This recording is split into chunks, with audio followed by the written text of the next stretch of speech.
The Senate will come to order. The senators will please take their seats. Those persons not entitled to the privilege of the floor will please retire to the gallery. The senators and all in attendance will stand and be led in prayer by the Reverend Amelie Wilmer, St. John's Episcopal Church, Richmond, Virginia.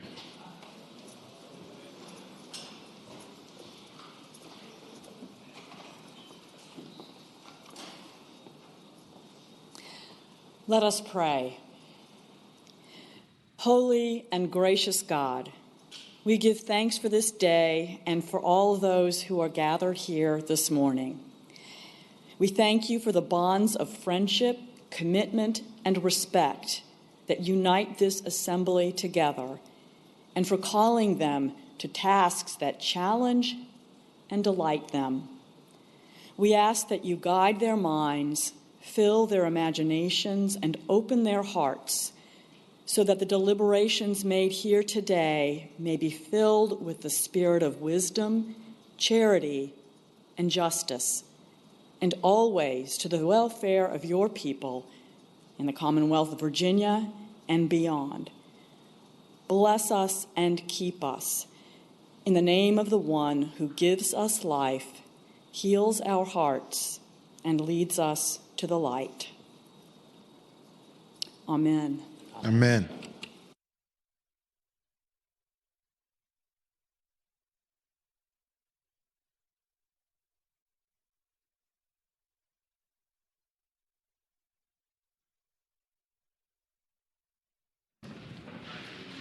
The clerk will call the roll. All those in attendance will please record their vote aye. Clerk will close the roll. You have a quorum, Mr. President. Senate Journal for Monday, March 5th, 2018. Senator from James City County, Senator Norman, moves that the reading of the journal be waived. All in favor of waiving the reading of the journal will record their vote aye. Those opposed, no. Are the senators ready to vote? Have all the senators voted? Do any senators desire to change their vote? The clerk will close the roll. Ayes 33, noes 5. Ayes 33, noes 5. The reading of the journal is waived. Clerk, report any communications from the House of Delegates. Senator from James City County, Senator Norman. Thank you, Mr. President, and a fine good morning to you, sir. Good morning, Senator, to you. I would respectfully ask that we waive the reading of any communications received from the House of Delegates. Thank the Senator. The question is, shall the reading of the communication be waived? All in favor of waiving the reading of the communication from the House of Delegates will record their vote aye. Those opposed, no. Are the senators ready to vote? Have all the senators voted? Do any senators desire to change their vote? Clerk will close the roll. Ayes 37, noes 3. Ayes 37, noes 3. The reading of the communication from the House of Delegates is waived. Clerk will report any communication from the governor. We do not have any, sir. Thank you, Madam Clerk. Now comes the time in the morning hour where we have the privilege and honor of welcoming our distinguished guests here in the Senate gallery. I would do my daily friendly reminder that the way this will proceed is that a senator will stand up and recognize the individual or group. I will then offer the warm welcome of the Senate, and then we will all clap together at the end at once. So I'd like to begin by recognizing the senator from Petersburg, Senator Dance. Thank you, Mr. President. I rise for an introduction. Thank you, Senator. You have the floor. Thank you. Mr. President, the invocation this morning was delivered by the Reverend Amelie Wilmer from St. John's Episcopal Church here in the city of Richmond. She's accompanied by her husband, Claiborne Minor, and her son, Turner Allen. Mr. President, on behalf of the junior and senior senators from Richmond and myself, we would ask that you would extend to Reverend Wilmer and her family the warm welcome of the Senate. Thank the senator. Would Reverend Wilmer and your family please rise in the gallery if you're able? Thank you so much for joining us here today. Thank you for that really lovely prayer. Got us off to the right start. And I understand this was your first time offering the prayer and certainly won't be your last. We're grateful for your moral leadership here in Richmond and in the Commonwealth of Virginia. Grateful to your family for your service together, your husband, your son. Thank you for everything that you all do together as a family. I would ask everyone please to join me in extending the warmest welcome of the Senate to Reverend Wilmer, her husband and son.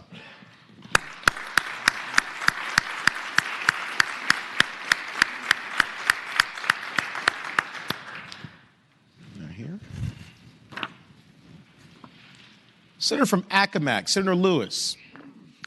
Mr. President, rise for an introduction. Thank you, Senator. You have the floor. Mr. President, members of the Senate, visiting with us in the gallery today is Taylor Thornhill. Taylor is accompanied by her parents, Rose and Sherwood Thornhill. Taylor has been our session intern during this General Assembly session and has done an exemplary job. In addition to doing a great job, we're also very fond of her personally. And her parents, as I said, Sherwood and Rose Thornhill are with her, and apparently they've done a pretty good job as well.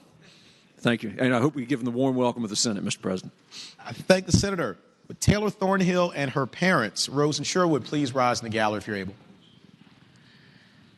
Taylor, thank you so much for being here. Thank you for your great work as a session intern. We benefit tremendously from having bright minds like yours help us through the legislative process. I want to thank your parents for raising a really wonderful young woman, and you have done a great job and should be very proud to know that you are. You're welcome here anytime as a member of the Senate family, and I would ask everybody to echo the kind sentiments of the Senator from Accomack and join me in extending the warm welcome of the Senate to Taylor Thornhill and her parents.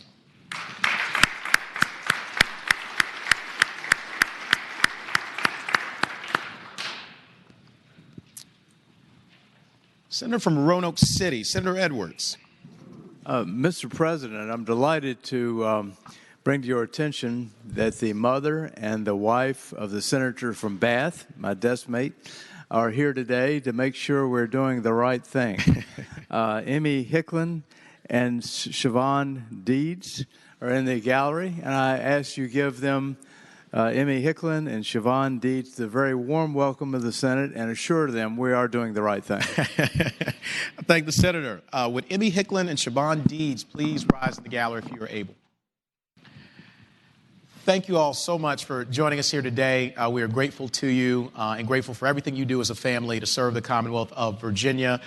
Senator Deeds, of course, a wonderful man and senator, and I know he is incredibly grateful to be a part of your beautiful family. So to his mother, to his wonderful wife, we would extend the warmest welcome of the Senate to the mom and the wife of Senator Deeds.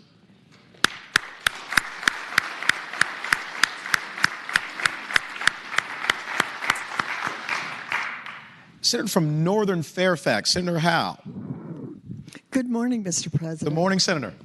Mr. President, we have visiting us today in the gallery a group of associates from Capital One. Capital One is an information-based, founder-led, Virginia-headquartered company. They're committed to bringing simplicity and humanity to banking and using technology to create experiences that help customers manage their money with confidence. Capital One employs almost 20,000 associates in Virginia and has operations in many of our districts, and I'm fortunate that they're headquartered in mine. They are a homegrown Virginia success story. Founded here in 1994, they are now the country's 7th largest bank, 5th largest private employer in Virginia, and a top-rated company for veterans, working mothers, and millennials. Please welcome them, Mr. President, and feel free to ask them, what's in your wallet? Thank you, Senator. Wonderful introduction. Would our friends from Capital One please rise in the gallery if you're able? Thank you all so much for joining us here today. Thank you for your leadership in the private sector in Virginia. As the Senator from Northern Fairfax said so eloquently, and it really truly is a success story and one that we are proud of here in the Commonwealth and, of course, here in the Senate. I happen to live in Northern Virginia as well, right near that headquarters, and have visited your offices also in Henrico, which really is a wonderful campus. And we thank you for employing so many Virginians, 20,000 plus, and veterans, and so many others. So when you see us later today, you can ask me what's in my wallet. You'll like my answer. But we are grateful to you all, and I would ask everyone, please, to join me in extending the warmest welcome of the Senate to our friends from Capital One.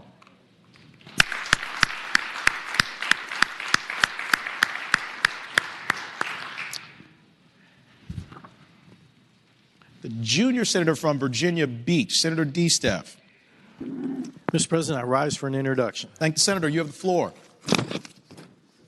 Mr. President, joining us in the gallery today, we have my legislative aide, Jill Eiler. who not only does she have to put up with me on a day-to-day basis while we're in session, but she's got to put up with me on a day-to-day basis when we're out of session. I depend on Jill to help me organize and stay focused on the issues concerning our constituents, and we have a great constituent services in our office. She does a fantastic job with that. She's a go-to person with any type of issue in the 8th Senatorial District. She graduated from Colgate University with a BA and lives in the best city in the world. And with that, I'd like to give her the warm welcome of the city and thank her for all the work that she does for me. Thank you. Thank the senator. Would Jill Eiler please rise in the gallery if you're able? Jill, thank you so much for being here today. Thank you also for your tremendous work on behalf of the junior senator from Virginia Beach and really on behalf of all Virginians. We are grateful for your leadership and for all that you contribute to our process and to the Commonwealth of Virginia. We welcome you here anytime as a member of the Senate family, and I would ask everyone please to join me in extending the warmest welcome of the Senate to Jill Eiler.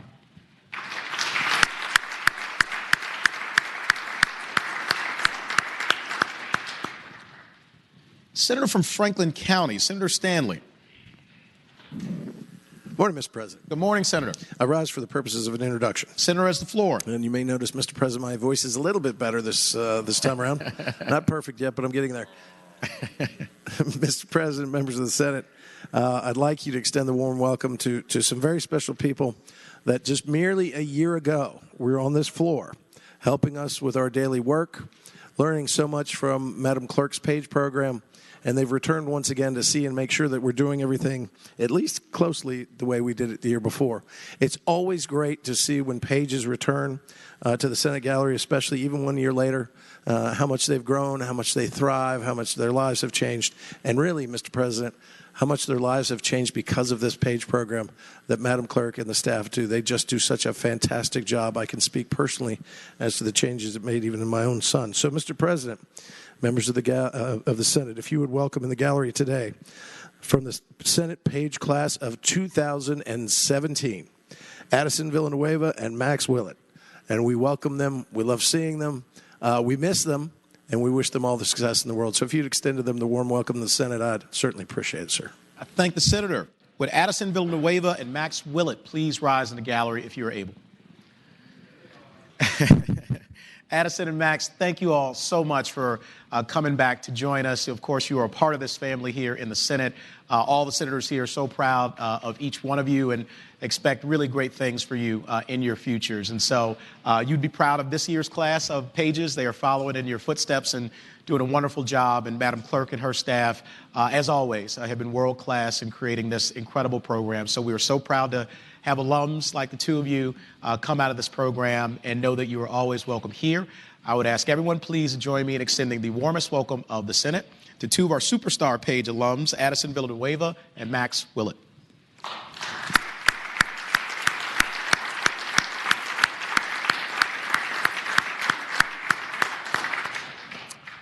Senator from Henrico, Senator Donovan. Good morning, Mr. President. I stand for the purpose of two introductions, please. Senator has the floor. Thank you so much. First, I would like to welcome Jonathan Palmore. He is from Henrico and is here keeping an eye on things and making sure that his senator is representing him appropriately, as we all should. And so please welcome Jonathan Palmore. Thank the senator. Would Jonathan Palmore please rise in the gallery if you are able? He's not keeping as close an eye on you? He escaped. He must approve of what you're doing. So, Senator still has the floor. So, thank you, Mr. President. Additionally, I would like to welcome one of my constituents, James Dennehy, and he is here visiting us today from Christopher Newport University, where he will be graduating this May with a political science major. But really impressively also, James has spent his summers working at the White House and interning for Fear to Freedom, a nonprofit organization dedicated to helping victims of sexual assault. He is joined today by Nadia Engley, who is a former president of the Virginia College Republicans Association. And so here we have two outstanding individuals who are involved in their community and serving us even as they start their careers. So please welcome both James and Nadia. Thank the senator. Would James and Nadia please rise in the gallery if you're able? James and Nadia, thank you so much for joining us here today in the Senate. Thank you also for your work and your civic engagement. It is so important to have bright young people like yourselves involved in our process and making our Commonwealth and our country a better place. We echo the generous and eloquent kind words of the senator from Henrico, Senator Donovan, and look forward to you both visiting again and continuing to do great things in the future on behalf of so many others. So we welcome you, and I would ask everyone to please extend the warmest welcome of the Senate to James Dennehy and Nadia Engley.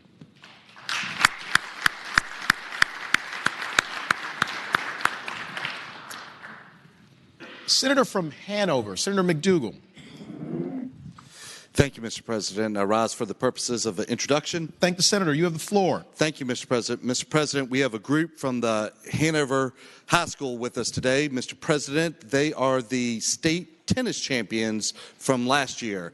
Mr. President, they are in the gallery with their coach, Lindsey Hine, and she coached with her husband, Phil, who I have known for many years, and they are Maddie Moon, Morgan Kozlowski's, and Brooke Kozlowski's. If you could please offer them the warm welcome of the Senate and congratulate them on their victory last year. Thank the Senator. Would our champions from the Hanover High School tennis team please rise in the gallery if you're able?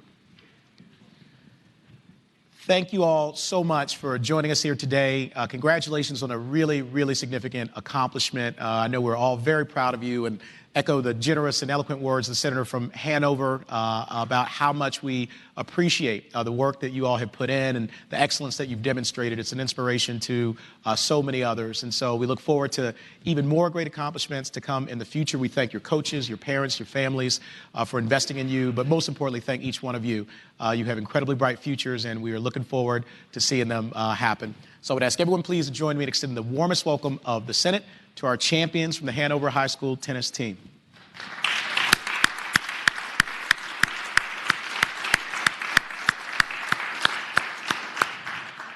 Senator from James City County, Senator Norman.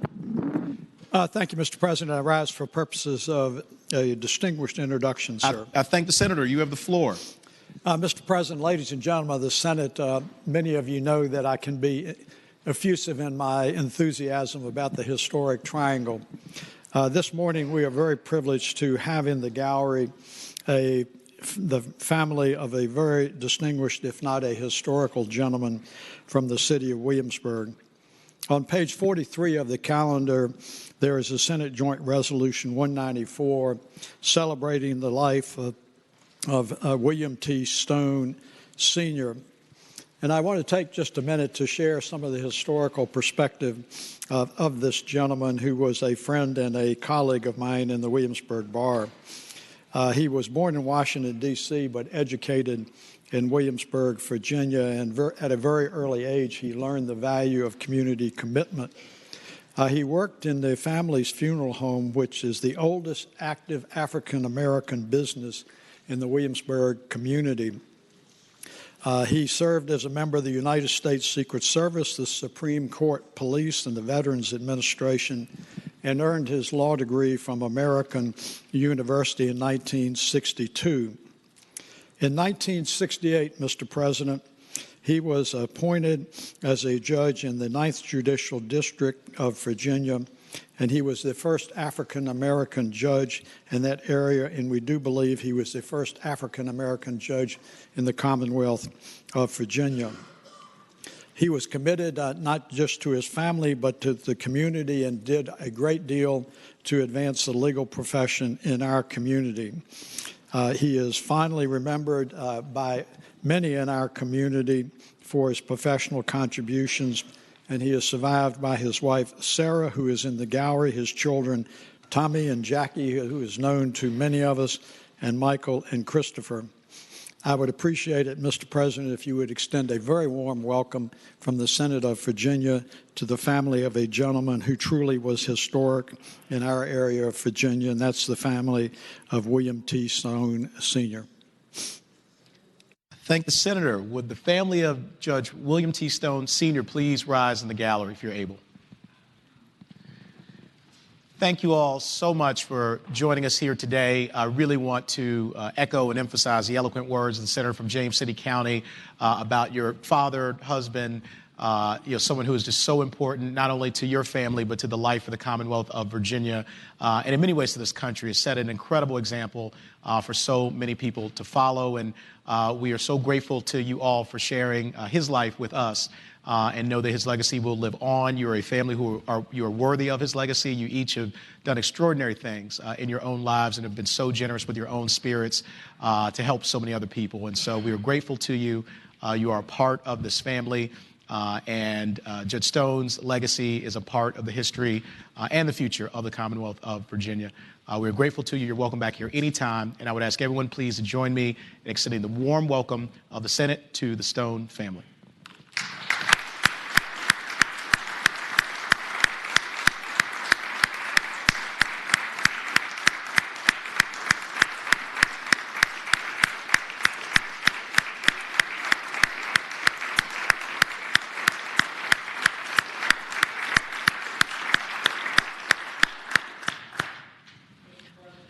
Senator from James City County, Senator Norman.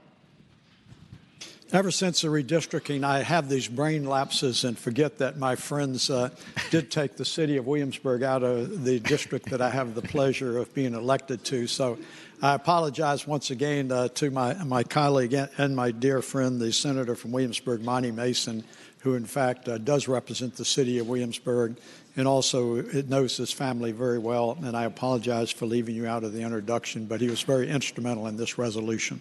I thank the senator, and of course know that your dear friend, Senator Monty Mason from Williamsburg, joins in that welcome and introduction, and is so grateful to know your family as well. Do any senators wish to be recognized for purposes of an introduction? Is there any other business to come in the morning hour? Seeing none, the clerk will call the calendar. Senate calendar for Tuesday, March 6, 2018, page 3. Conference Committee report on House Bill 151.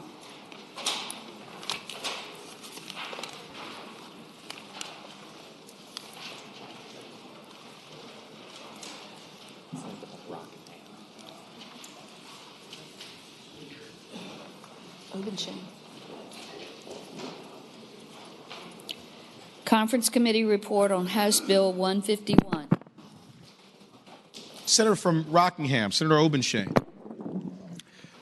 Mr. President, I move that we adopt the Conference Committee report on this. My understanding is that it had largely adopted the bill as it passed its way through the Senate. I think one of the exempted entities was dropped out of it, but the remaining were retained, and I believe that there is peace on this bill, and all of the stakeholders are happy.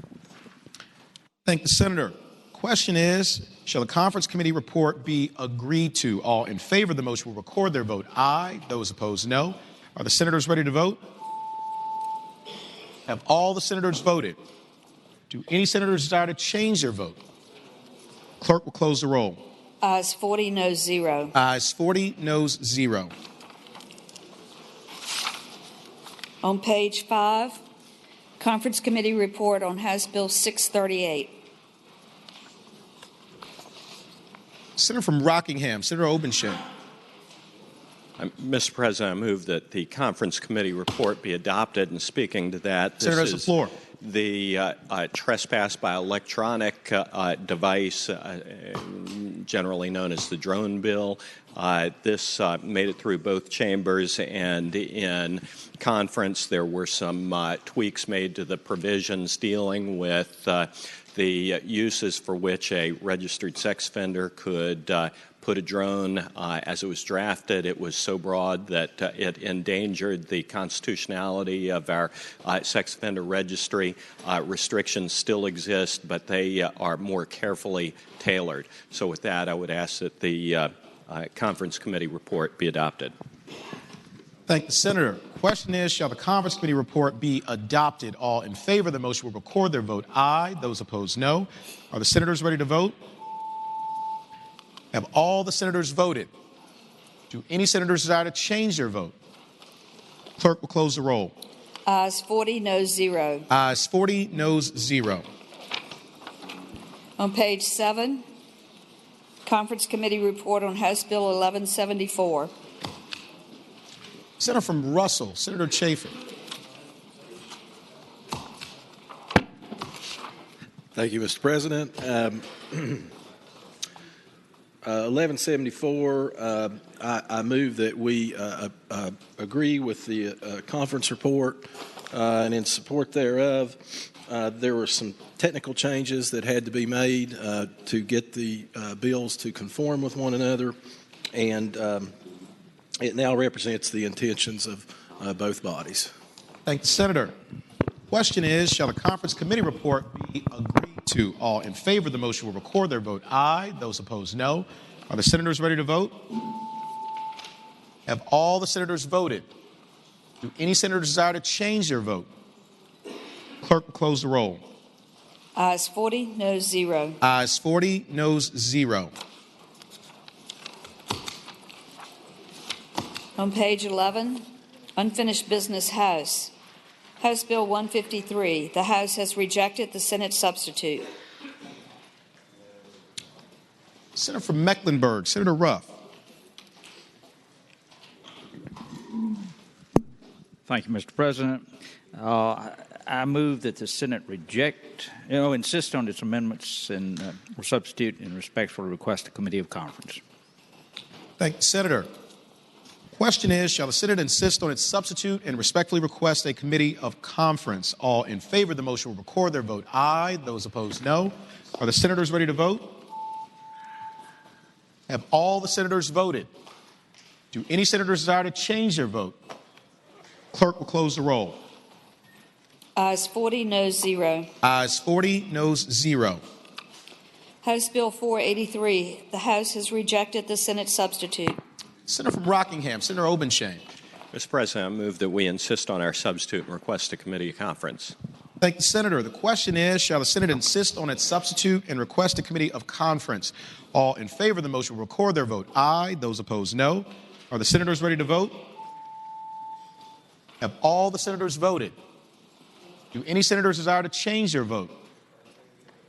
Clerk will close the roll. Ayes 39, noes 0. Ayes 39, noes 0. House Bill 571. The House has rejected the Senate substitute. Senator from Spotsylvania, Senator Reeves. Morning, Mr. President. Morning, Senator. Thank you, Mr. President. I would insist on our substitute and request a committee of conference. Thank the Senator. The question is, shall the Senate insist on its substitute and request a committee of conference? All in favor of the motion will record their vote aye. Those opposed, no. Are the senators ready to vote? Have all the senators voted? Do any senators desire to change their vote? Clerk will close the roll. Ayes 40, noes 0. Ayes 40, noes 0. House Bill 757. The House has rejected the Senate substitute.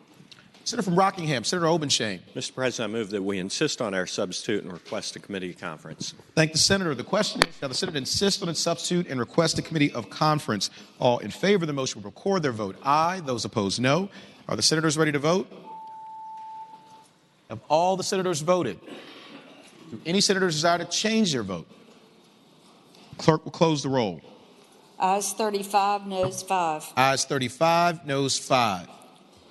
House Bill 763. The House has rejected the Senate substitute. Senator from Augusta, Senator Hanger. I move that the Senate insist on its substitute and request a committee of conference. Thank the Senator. The question is, shall the Senate insist on its substitute and request a committee of conference? All in favor of the motion will record their vote aye. Those opposed, no. Are the senators ready to vote? Have all the senators voted? Do any senators desire to change their vote? Clerk will close the roll. Ayes 39, noes 0. Ayes 39, noes 0. House Bill 824. The House has rejected the Senate substitute. Senator from Mecklenburg, Senator Ruff. Thank you, Mr. President. I move that the Senate insist on its substitute and request a committee of conference. Thank the Senator. The question is, shall the Senate insist on its substitute and request a committee of conference? All in favor of the motion will record their vote aye. Those opposed, no. Are the senators ready to vote? Have all the senators voted? Do any senators desire to change their vote? Clerk will close the roll. Ayes 39, noes 0. Rule 36-1. Ayes 39, no 0. Rule 36-1. House Bill 1010, the House has rejected the Senate amendment. Senator from Augusta, Senator Hanger. Mr. President, I move the Senate insist on its amendment and request a committee of conference. Thank the Senator. The question is, shall the Senate insist on its amendment and request a committee of conference? All in favor of the motion will record their vote aye. Those opposed, no. Are the senators ready to vote? Have all the senators voted? Do any senators desire to change their vote? Clerk will close the roll. Ayes 40, noes 0. Ayes 40, noes 0. House Bill 1351, the House has rejected the Senate substitute.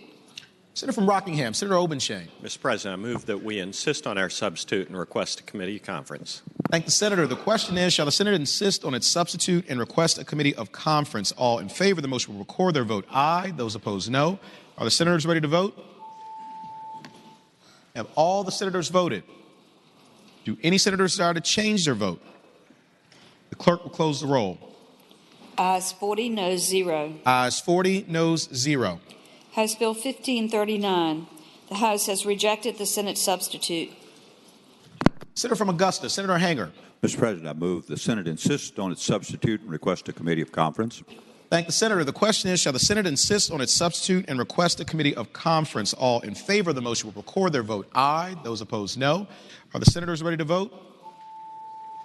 Have all the senators voted? Do any senators desire to change their vote? Clerk will close the roll. Ayes 30, noes 9. Ayes 30, noes 9.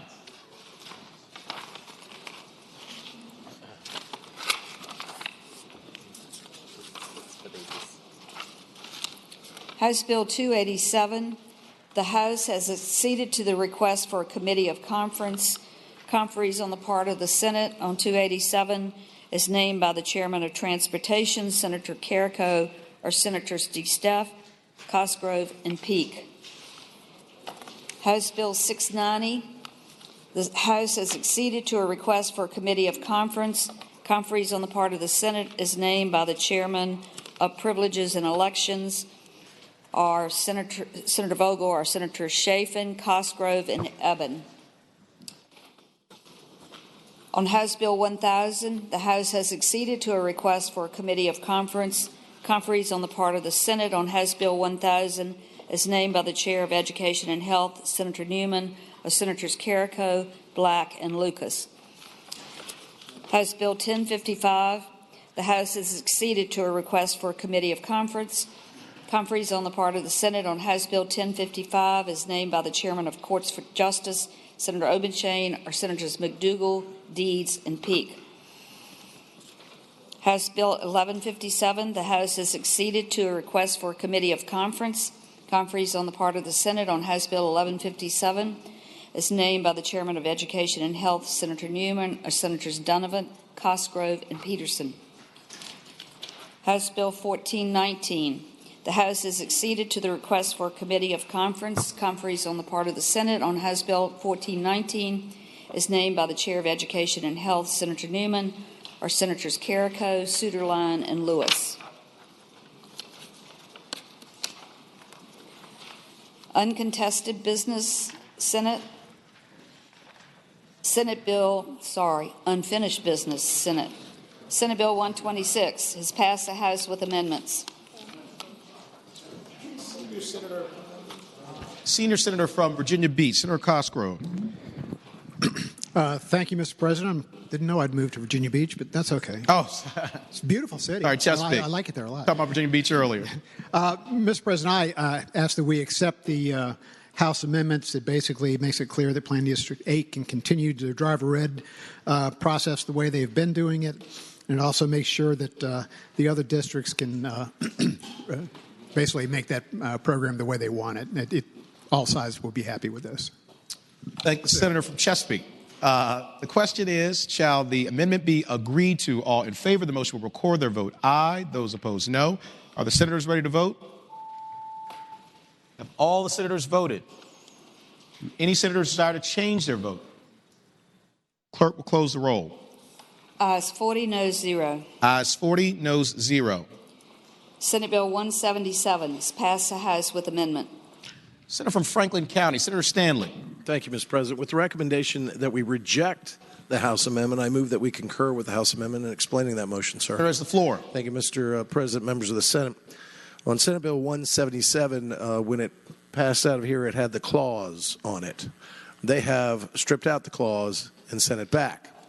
And we know right now that there's a disagreement over the efficacy and the power of the clause. But I say we stand together as a Senate and says the clause matters.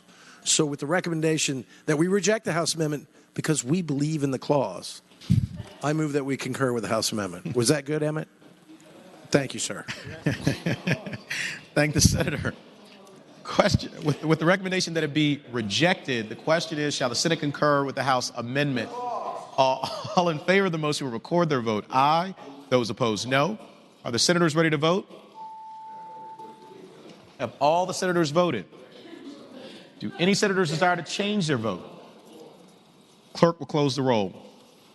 Ayes 1, noes 39. Ayes 1, noes 39.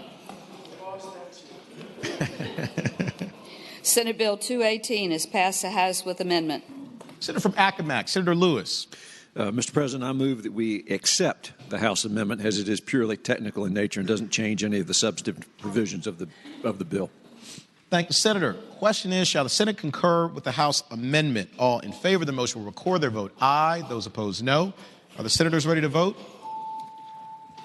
Have all the senators voted? Do any senators desire to change their vote? Clerk will close the roll.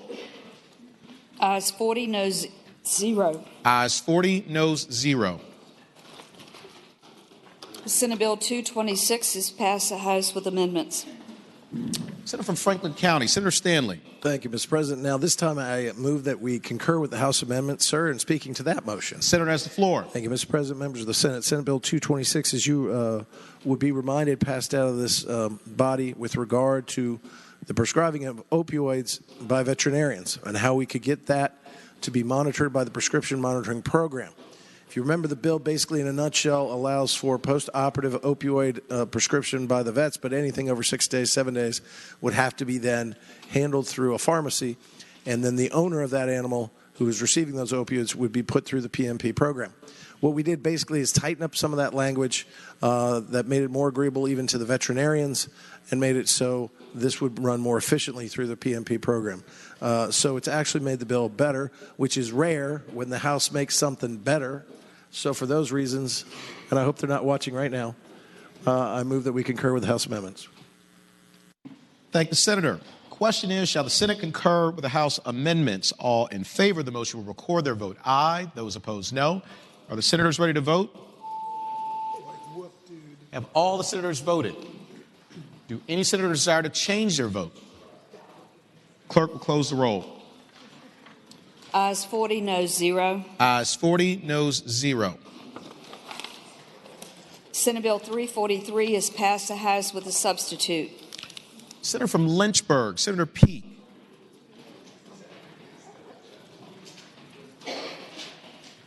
Senator from Lynchburg, Senator Peake. Excuse me, Mr. President. They were talking to me and distracted me. Yes, I move that, let me check this, make sure I want to concur. No, I move that we reject the House substitute, Mr. President. So with the recommendation that we reject the House substitute, I ask that we vote on the House substitute. Does the senator want to speak to that briefly? I think I've said enough, and I don't want to yield to the senator from Franklin County. I can tell you that. This bill is regarding teacher licensure, and we have one issue that needs to be worked out, and they have removed it at the House, and so I want to reject that substitute. Senator, we're on Senate Bill 343. I want to make sure. I'm looking at 349. It's okay. Page 18 at the top. Oh, no. Excuse me, Mr. President. Let's concur with the House substitute. So want to speak briefly to that? We are working. You know what, Mr. President? Let's take it by briefly, Mr. President. Yes, let's take this bill by briefly. Without objection, Senate Bill 343 will go by temporarily. Yeah, Senate Bill 349. Yeah, they're talking to me, Mr. Leader. All right, now. Senate Bill 349 is passed the House with a substitute. Senator from Lynchburg, Senator Peake. Yes, sir, Mr. President. I recommend that with the recommendation that we reject the substitute, I move that we vote on the substitute. Thank you, Senator. You want to speak to that very briefly? I think I already have, Mr. President, so I renew my remarks. Thank you. With the recommendation that it be rejected, the question is, shall the Senate concur with the House substitute? All in favor of the motion will record their vote aye. Those opposed, no. Are the senators ready to vote? Have all the senators voted? Do any senators desire to change their vote? The clerk will close the roll. Ayes 0, noes 40. Ayes 0, noes 40. Senate Bill 368 has passed the House with a substitute. Senator from Bedford, Senator Newman. Mr. President, with the recommendation that is rejected, I move that we approve the House substitute and speaking that motion. Senator has the floor. Mr. President, this is the dyslexia bill that we have run through this chamber, and right now there is one difference between the House version and the Senate version, and it relates to how much education someone will have to receive in higher education. I hope that we would reject the the House substitute, and we can put this in conference, sir. Thank the senator. With the recommendation that it be rejected, the question is, shall the Senate concur with the House substitute? All in favor of the motion will record their vote aye. Those opposed, no. Are the senators ready to vote? Have all the senators voted? Do any senators desire to change their vote? Clerk will close the roll. Ayes 1, noes 39. Ayes 1, noes 39. Senate Bill 375 has passed the House with a substitute. Senator from Russell, Senator Chafin. Mr. President, this is the famous raccoon hunting bill on Sunday, and it came Senator, back. You don't have to explain. Everybody knows what this bill is about. So we can just vote on it. How this works out. Is there more to it? Okay. Please proceed. I move that the Senate concur with the House substitute. It did very little. It made some technical changes, and it further clarifies that the Sunday hunting allowed only applies to raccoons during the dark. Thank you, Mr. President. Thank the senator. More than you know. The question is, shall the Senate concur with the House substitute? All in favor of the motion will record their vote aye. Those opposed, no. Are the senators ready to vote? Have all the senators voted? Do any senators desire to change their vote? The clerk will close the roll. Ayes 39, noes 1.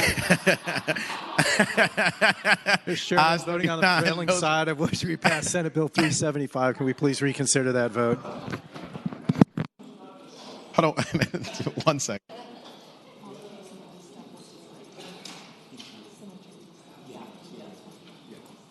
Sorry, the junior senator from Virginia Beach, Senator D. Stout. Mr. President, voting on the prevailing side in which we passed Senate Bill 375, can we please reconsider that vote? Thank the senator. The question is, shall the vote by which the Senate concurred with the House substitute on Senate Bill 375 be reconsidered? All in favor of the motion will record their vote aye. Those opposed, no. Are the senators ready to vote? Have all the senators voted? Do any senators desire to change their vote? The clerk will close the roll. Ayes 36, noes 4. Ayes 36, noes 4. Senator from Russell, Senator Chafin. Mr. President, having previously explained the raccoon hunting bill on Sunday, I would move that we once again concur with the House amendments, and I will try to vote in favor of my bill. Thank the senator. For what purpose does the senator from James City County rise? Would the senator be generous enough to yield for a question? Will the senator yield for a question? No.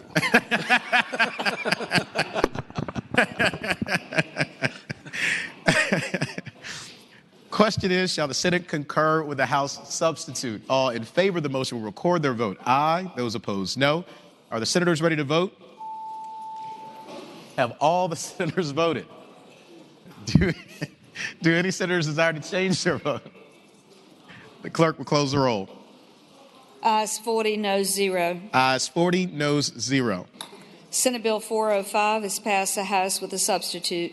Senator from Hanover, Senator McDougal. Thank you, Mr. President. Mr. President, I move that the Senate agree to the House substitute. And speaking to the motion, Senator has the floor. Mr. President, this bill is one that we've seen in the Senate. The House substitute now is exactly identical to the Senate version.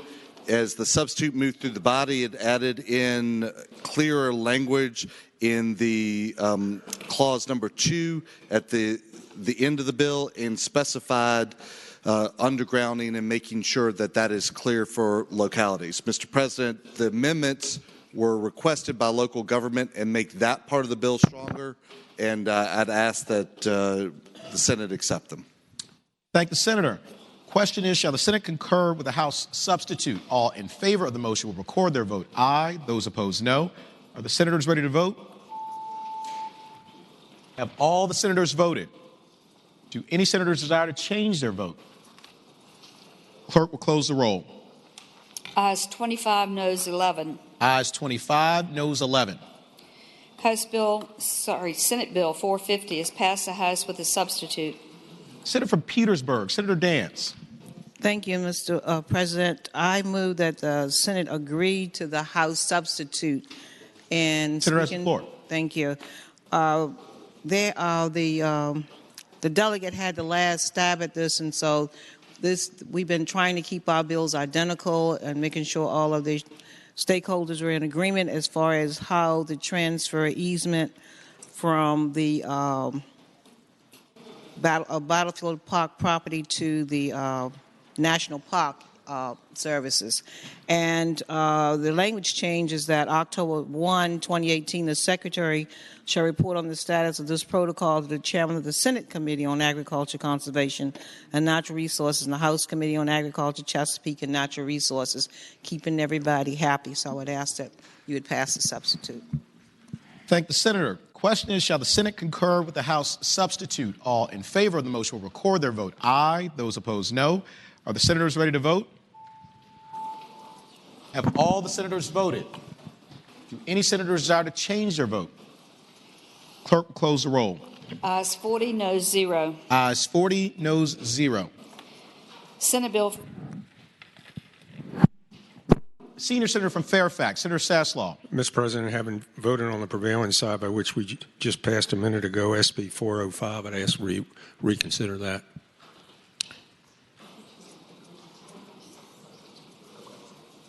Thank you, Senator. The vote by which we agreed to the House substitute. I said, did I say how? I thought I said House. So I'm sorry. That's okay. No, it's fine. Question is, shall the vote by which the Senate concurred with the House substitute regarding Senate Bill 405 be reconsidered? All in favor of the motion will record their vote aye. Those opposed, no. Are the senators ready to vote? Have all the senators voted? Do any senators desire to change their vote? Clerk will close the roll. Ayes 40, noes 0. Ayes 40, noes 0. Senator from Hanover, Senator McDougal. Quick on the vote there, Mr. President. Mr. President, I move that the House substitute be agreed to, and just to refresh everybody's recollection, this has a clarified clause on the end describing what a utility is, and Mr. President, it has cleaner language regarding undergrounding and making sure localities can not approve projects that violate their undergrounding ordinances. Thank the Senator. Question is, shall the Senate concur with the House substitute? All in favor of the motion will record their vote aye. Those opposed, no. Are the senators ready to vote? Have all the senators voted? Do any senators desire to change their vote? Clerk will close the roll. Ayes 20, noes 16, Rule 36-4. Ayes 20, noes 16, Rule 36-4. Senate Bill 506 is passed the House with a substitute. Senator from Grayson, Senator Carrico. Thank you, Mr. President. I ask that we concur with the House substitute in speaking to that. Thanks, Senator. You have the floor. Mr. President, as everyone remembers, this is the bill that we had that dealt with a center there in Smith County that is to house young kids that have been in some type of situation, home situation, with the opioid, heroin, and problems that we're seeing there. This is a private organization, a church there in Smith County in Atkins, Virginia. In the code, we exempted them until 2021 so that they could get their facility built and then be licensed by 2021. What the House did, instead of making this a Christmas tree effect, they made it a Section 1 bill that only dealt with this church, that did the same thing as we did in the bill itself when it left the Senate. Hope it's a pleasure of the body to accept the substitute. Thank the Senator. Question is, shall the Senate concur with the House substitute? All in favor of the motion will record their vote aye. Those opposed, no. Are the senators ready to vote? Have all the senators voted? Do any senators desire to change their vote? Clerk will close the roll. Ayes 33, noes 7. Ayes 33, noes 7. Senate Bill 568 is passed the House with an amendment. Senator from Rockingham, Senator Obenshain. Mr. President, I move that we accept the House amendment. And speaking to that, Senator has the floor. This is a bill dealing with certain disclosures that are required to be made by institutions of higher education. A couple of the institutions indicated that of the 4 items that they were required to make disclosures about, they didn't have the information necessary for one. Some schools did have it, some schools didn't, so the House decided to insert the language unless such information is unavailable, which seemed eminently reasonable. Thank the Senator. Question is, shall the Senate concur with the House amendment? All in favor of the motion will record their vote aye. Those opposed, no. Are the senators ready to vote? Have all the senators voted? Any senators desire to change their vote? Clerk will close the roll. Ayes 39, noes 0. Ayes 39, noes 0. Mr. President. Senator from Petersburg, Senator Dance. On page 19, where I voted on the prevailing side for Senate Bill 506, could we have that one redone? Senator, reconsider? Yes, reconsider. Thanks, Senator. The question is, shall the vote by which the Senate concurred with the House substitute regarding Senate Bill 506 be reconsidered? All in favor of the motion will record their vote aye. Those opposed, no. Are the senators ready to vote? Have all the senators voted? Do any senators desire to change their vote? Clerk will close the roll. Ayes 39, noes 0. Ayes 39, noes 0. Senator from Grayson, Senator Carrico. Having previously explained the bill, I ask that we pass the substitute. Thank the Senator. Question is, shall the Senate concur with the House substitute? All in favor of the motion will record their vote aye. Those opposed, no. Are the senators ready to vote? Have all the senators voted? Do any senators desire to change their vote? Clerk will close the roll. Ayes 29, noes 11. Ayes 29, noes 11. Senate Bill 605 is passed the House with a substitute. Senator from Alexandria, Senator Eben. Mr. President, I move that the Senate concur with the House substitute in speaking to the motion. Senator has the floor. SB 605 is now the same as HB 438 as it left the Senate 40-0. And the substance of the change is that this has to do with the Pass the Trash bill about not recommending potential sexual abusers to other schools. The Department of Education pointed out after the bill left the Senate that they and local school boards are the proper authorities to adopt the relevant policies. So with that, and that's what the bill changes. So with that, I renew my motion that the Senate that the House substitute be adopted. Thank the Senator. Question is, shall the Senate concur with the House substitute? All in favor of the motion will record their vote aye. Those opposed, no. Are the senators ready to vote?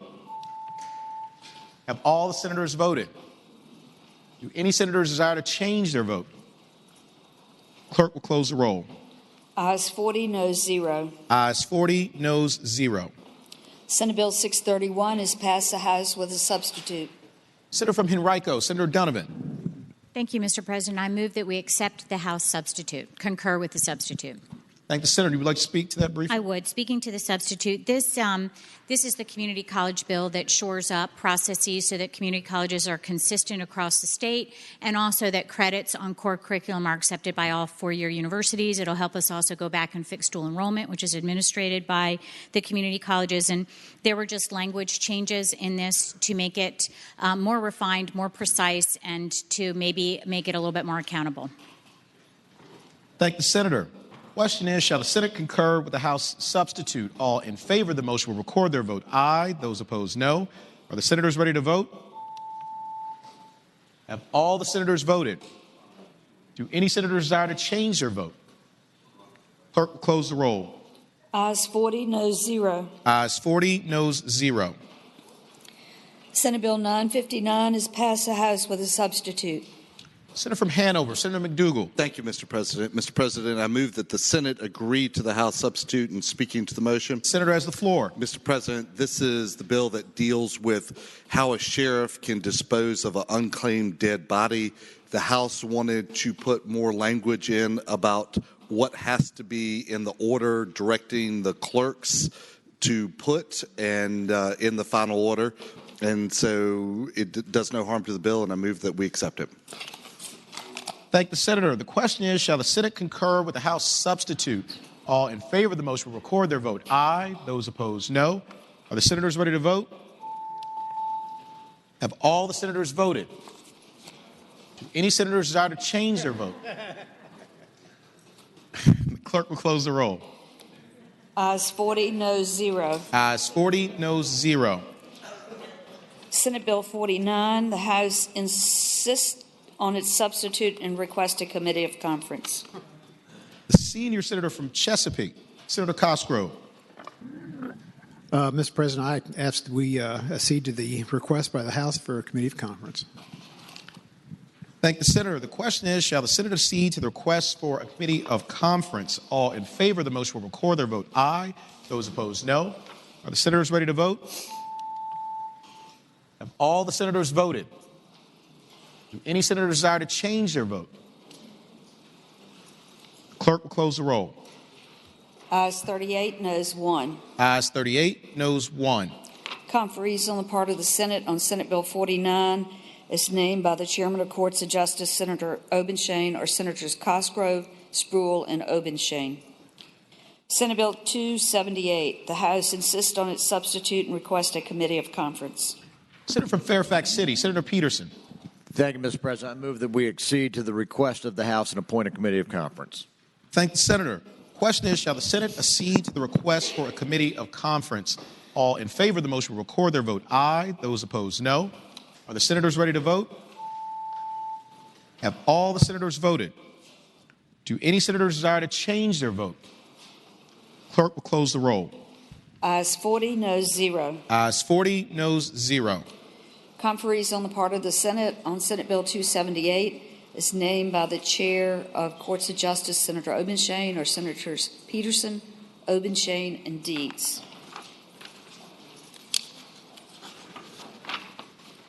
Senate Bill 562, the House insists on its substitute and requests a committee of conference.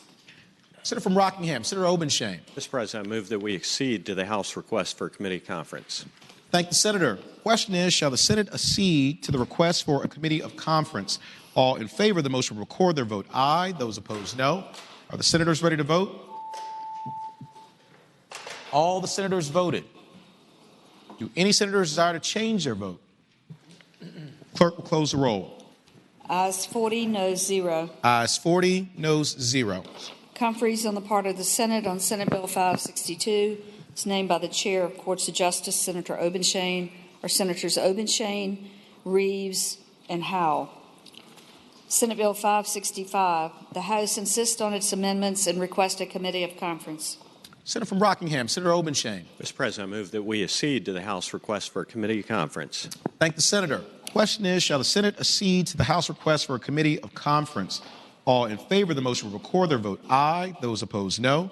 Are the senators ready to vote? Have all the senators voted? Do any senators desire to change their vote? Clerk will close the roll. Ayes 40, noes 0. Ayes 40, noes 0.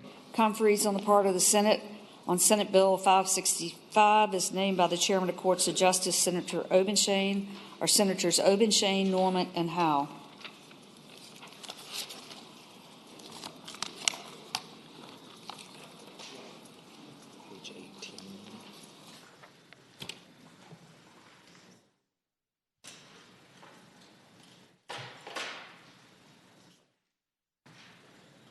If you return to page 18, Senate Bill 343. Senator from Lynchburg, Senator Peake. Mr. President, I stand before you fully focused, no longer legislating while distracted. Senator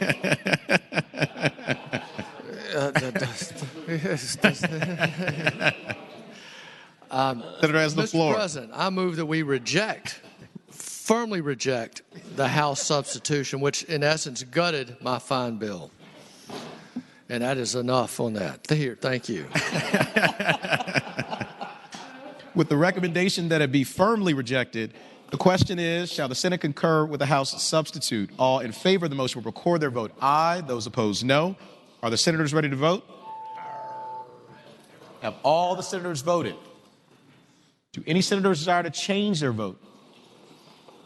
Clerk will close the roll.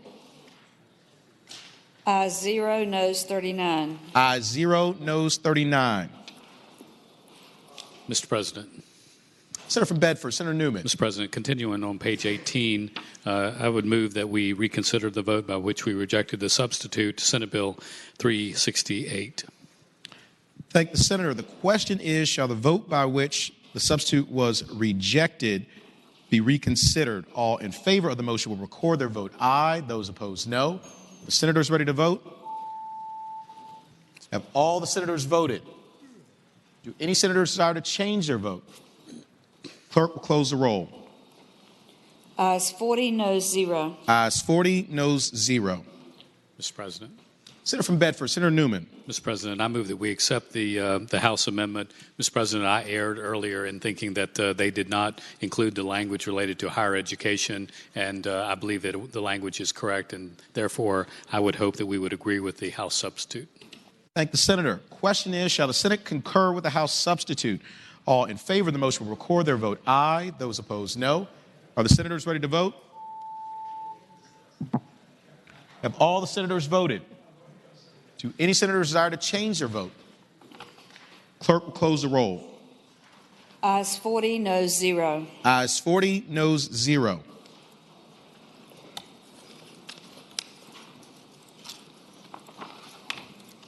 On page 24, uncontested calendar, House bills on third reading. Senator from James City County, Senator Norman. Mr. President, unlike yesterday, we're going to be on a roll here. I would respectfully move that all the House bills on the third reading on the uncontested calendar, which would include all House bills on pages 24 through 32, and that would include House Bill 770 through House Bill 1608, be placed on the final passage in the block after the adoption of any amendments. Any senator who may desire to remove a House bill from the block, please do so after the clerk has read the number of that bill. Thank the senator. Question is, shall the House bills on the uncontested calendar, third reading, pages 24 through 32, House Bill 770 through House Bill 1608, be placed upon their final passage in a block after the adoption of any amendments thereto, with the understanding that any senator desiring a bill be removed from the block will do so after the clerk has read the number of the bill. All in favor of the motion will say aye. Aye. Those opposed, no. The ayes have it. The motion is agreed to. The bills are before us in the block. Clerk will read the number of the bills.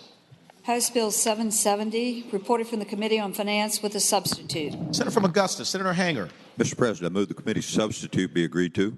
Thank the Senator. The question is, shall the committee substitute be agreed to? All in favor of the motion will say aye. Those opposed, no. The ayes have it. The substitute is agreed to. House Bill 3, reported from the Committee on Education and Health with a substitute, and there is a floor amendment. Senator from Bedford, Senator Newman. Mr. President, I move that the committee substitute be agreed to. Thank the Senator. The question is, shall the committee substitute be agreed to? All in favor of the motion will say aye. Those opposed, no. The ayes have it. The substitute is agreed to. Senator from Bedford, Senator Newman. Mr. President, I move that we waive the reading of the floor amendment. Thank the Senator. The question is, shall the reading of the floor amendment be waived? All in favor of the motion will say aye. Aye. Those opposed, no. The ayes have it. The reading of the floor amendment is waived. Senator from Bedford, Senator Newman. Mr. President, I move that we agree to the floor amendment and speaking that motion. Senator has the floor. Mr. President, early in the calendar today on page 20 in Senate Bill 631, we passed the senator from Henrico's bill as it related to transfer credits. Mr. President, as amended now, this bill basically lines up exactly with the bill from the senator from Henrico, and therefore it is unnecessary to add, quote, the clause on this bill as they line up exactly. And so the amendment would remove lines 448 through 450, which is the clause, sir. Thank the Senator. Question is, shall the floor amendment be a... Chase. Senator Wishbeard? No? After? Okay. Question is, shall the floor amendment be adopted? All in favor of the motion will say aye. Those opposed, no.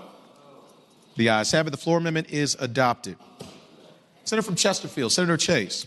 Thank you, Mr. President. Can House Bill 770 come out of the block, please?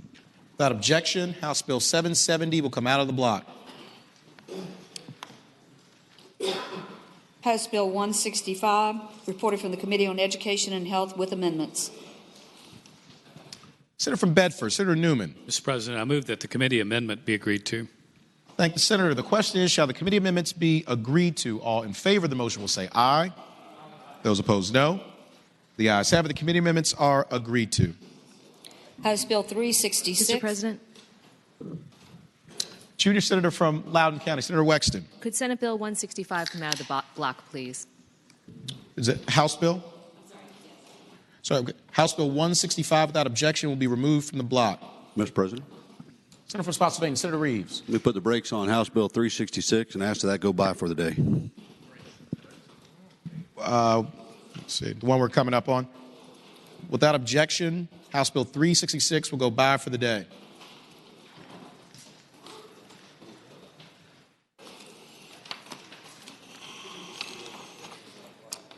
House Bill 443, reported for the Committee on Education and Health with an amendment.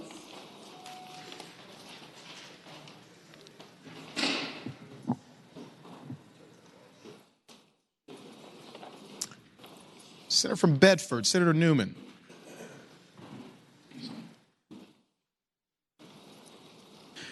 Mr. President, I would ask that that bill 443 go by for the day. Without objection, House Bill 443 will go by for the day. House Bill 685, reported from the Committee on Education and Health with an amendment. Senator from Bedford, Senator Newman. Mr. President, with apologies, that one also has a clause on it. I would ask it to go by for the day. Without objection, House Bill 685 will go by for the day. House Bill 764, reported from the Committee on Finance with an amendment. Mr. President. Sorry. Spotsylvania. The amendment has been adopted. I'm going to have to put the brakes on this one and ask it to go by for the day. Without objection, House Bill 764 will go by for the day.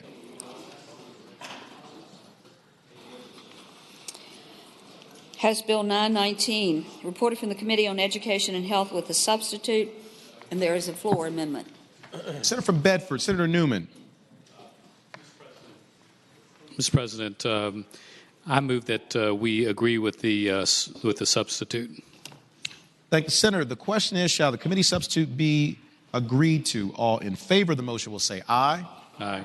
Those opposed, no. The ayes have it. The substitute is agreed to. Mr. President.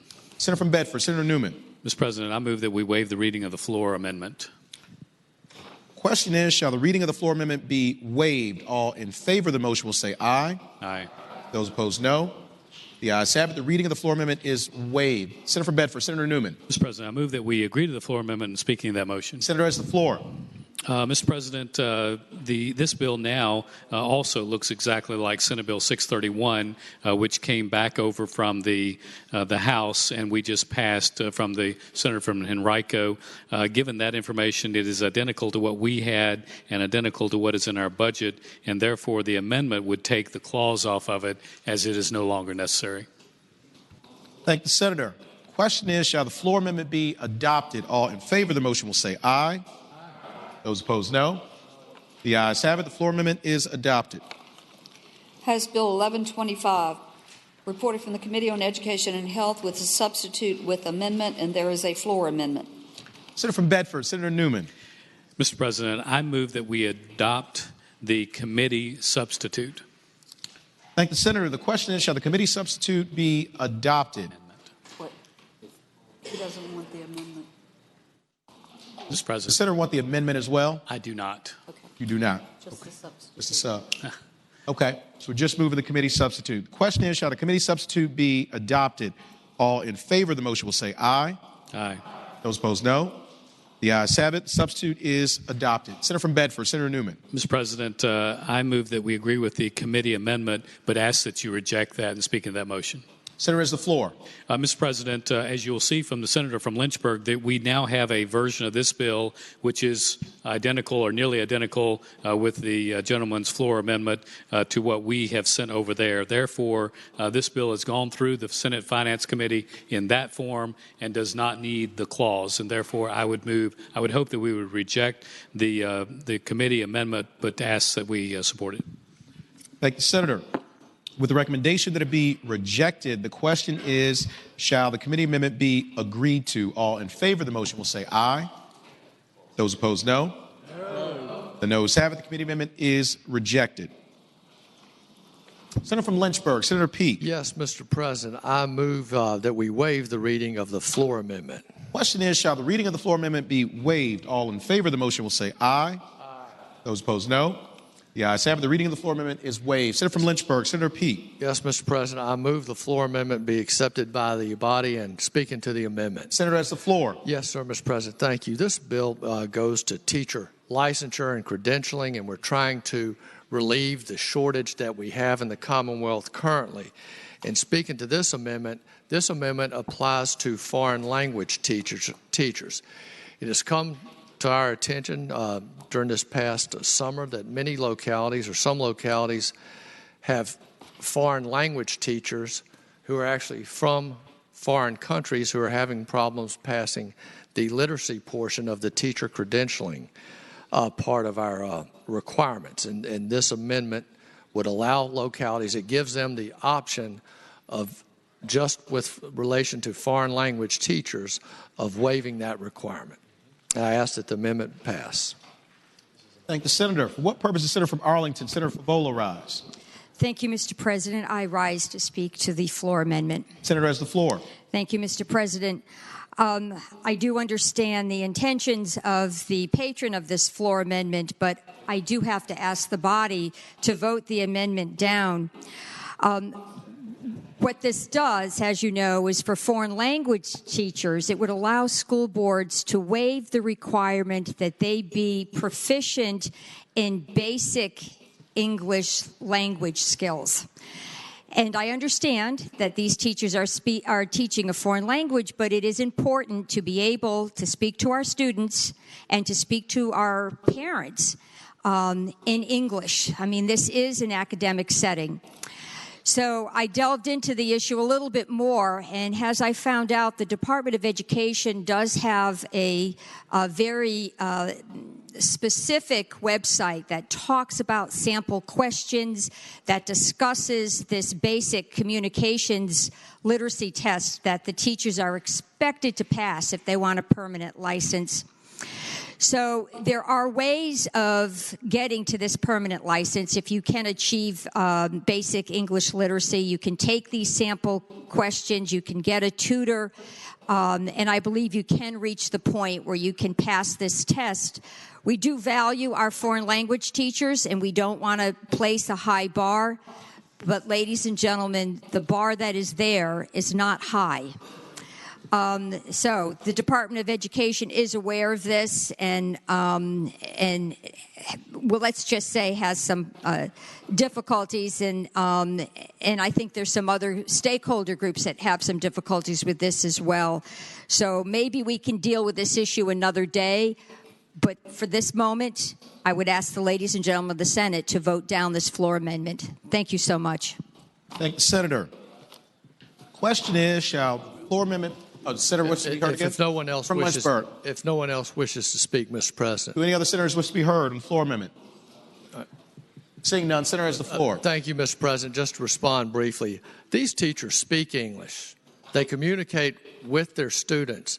Their school boards want them to continue teaching because they do a good job.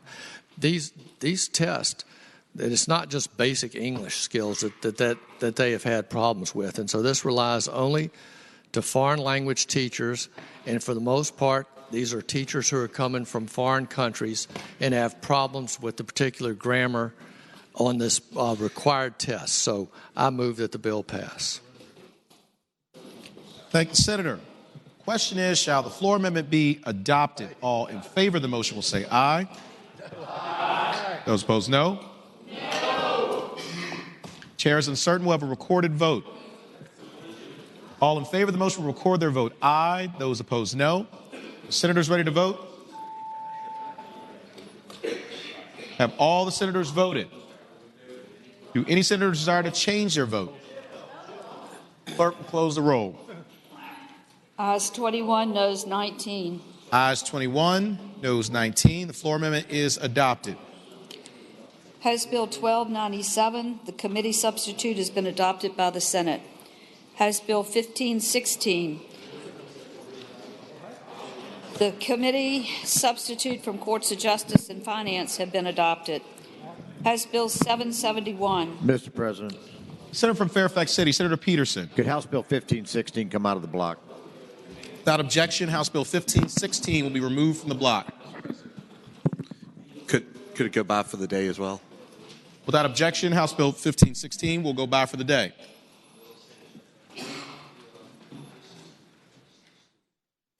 House Bill 771, reported from the Committee on Agriculture, Conservation, and Natural Resources with amendment. Mr. President, can House Bill 771 come out of the block and go by for the day? Mr. Thank President, you very much. Before we do that, Senator from King George, Senator Stewart. Could we adopt the amendment first, Mr. President? Move the amendment be agreed to.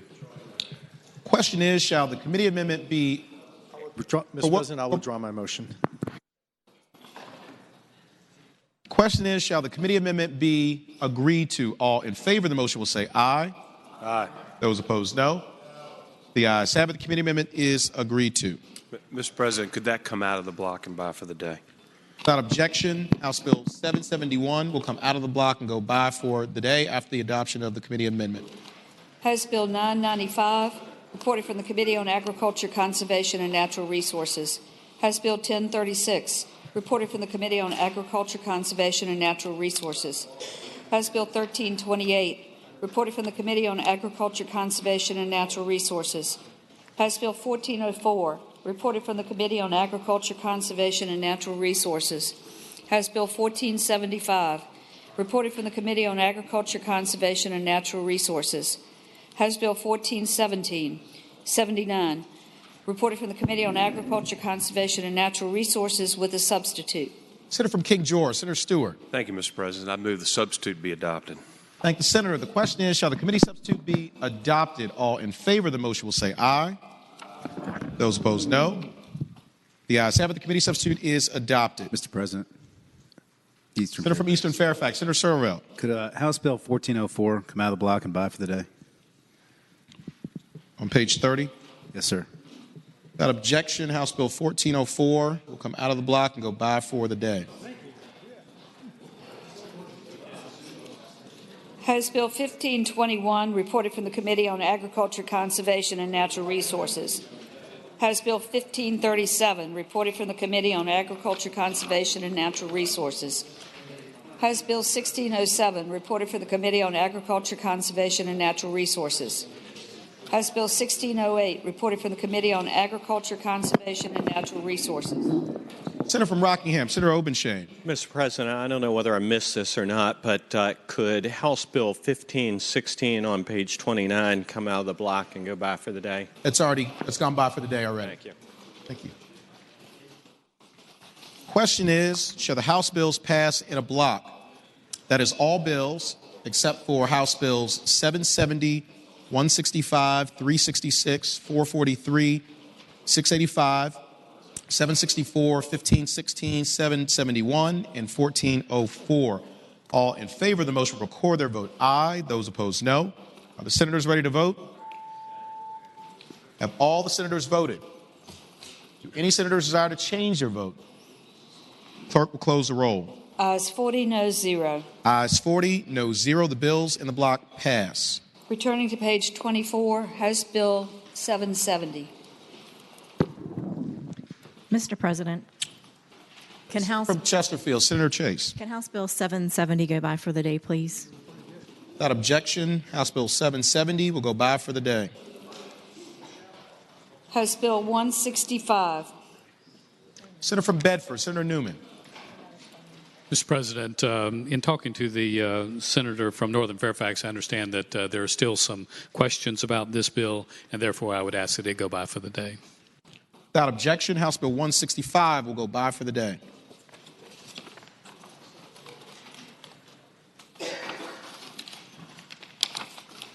On page 32,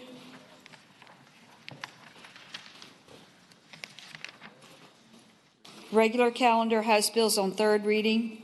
House Bill 424, a bill relating to animal shelters, administration of biological products, reported from the Committee on Agriculture, Conservation, and Natural Resources. Mr. President. Senator from Franklin County, Senator Stanley. Thank you, Mr. President. Can House Bill 424 go by for the day, please? Without objection, House Bill 424 will go by for the day. House Bill 885, a bill relating to on-site sewage systems, authority of the Board of Health, reported from the Committee on Education and Health, and there is a floor substitute. Senator from Southern Fairfax, Senator Barker. Still working on that bill, so could that bill go by for the day? Without objection, House Bill 885 will go by for the day. House Bill 181, a bill relating to distracted driving penalty, reported from the Committee for Courts of Justice with amendments. We have adopted the committee amendments, rejected the committee amendments. Floor substitute has been adopted, and we have a floor amendment pending. Senator from Fairfax City, Senator Peterson. Mr. President, ladies and gentlemen of the Senate, I think the two floor amendments were the ones I introduced yesterday. I'm not going to rehash all the comments from yesterday, but basically they would have DCJS institute best practices in terms of instituting this new law, and secondly, collect data, which I think in light of the circumstances would be very important. So, it's already moved away. She says it's already waived the reading yesterday, so I'll reaffirm that motion. The reading, I believe, has been waived. But there's a new Move the floor amendment. Okay, so there's one floor amendment right now. Oh, yes, just the floor one amendment. The one that's pending.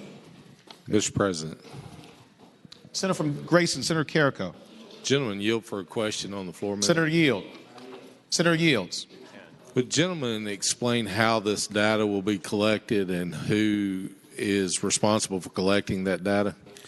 Senator has the floor. Sure. I thank the gentleman for his question. DCJS will be in charge of collecting the data. I actually been having conversation with the state police about how we go about this. The bottom line is they have about, as I understand, about 50% of the traffic stops are coming out of state police, so obviously they can collect the data themselves. One of the things we've talked about is they have an e-summons system that they're going to be instituting, which some of the data could just be inputted at the point of the stop and then go into the system. But the short answer is, obviously, I'd rely on DCJS to collect the data, but that's how they do it. Further question, Mr. Chairman. Further question? Senator So I understand the state police because it would be part of their reporting requirements of issuing summonses. But you have other agencies out there which e-summonses are not available in every locality. Right. So you have all the local agencies, all the city agencies that would be required to report this stuff. How are they going to report it, and who's going to collect the data from them? Well, Senator has the floor. I'd respond to the gentleman. I don't have the amendment in front of me, but I think I wrote it generally enough that DCJS will use their best efforts to collect this data. Thank you. And you know, if some agencies don't collect this data, then it may be uncollected. But obviously, some of the larger jurisdictions like Fairfax County are moving to e-summons. So again, they can input it at the point of arrest or at the point of contact. And so, you know, the bottom line is it's hard for me to say, you know, at this moment exactly how each of our 150 jurisdictions are going to collect the data. But the bottom line is DCJS will come up with it and will report back to us. Speak to the amendment. Senator has the floor. Mr. Chairman, I hope that we would not adopt the amendment. Number one, I don't think all agencies are going to be willing to report to the state police how all this data, or if they are going to be required to, how they're going to report it to them. If they are required to, they're going to encourage their agencies just not to bother with writing the summonses because it's just another unfunded mandate to them. And also, it's going to be an unfunded mandate to the state police, how they collect the data and how they disperse the data. So I would hope that we would reject this amendment because we really don't have a financial cost on this, and it will be a cost to that agency when they do it. Thank the Senator. For what purpose is the Senator from James City County, Senator Norman, rise? Thank you, Mr. President. I'd respectfully ask if the gentleman would take the floor for purposes of a question or two. Senator, rise for a question. I will. Senator has the floor. Mr. President, my first question, as I read paragraph 3, it appears to me that those provisions are written in the mandatory or compulsory language. Is that correct? Yes, sir. Senator's floor. Another question. Further question. Mr. President. Senator yields. Mr. President, my question would be, can you give me another example where we have required law enforcement to maintain demographical information and, in fact, report it? Senator has the floor. I cannot, for law enforcement, I know for the court system we've had this issue come up, but I cannot for law enforcement. Mr. President, next question. Further question? Senator Gill. Mr. President, as I read paragraph 2 of the amendment, it indicates to avoid profiling of certain drivers. Is the senator suggesting that there has been adverse profiling? Senator has the floor. I would say that has been an assumption in the community that certain people are pulled over and certain people are not. I can give examples if he wants me to. I'll talk on much of that as he needs me to.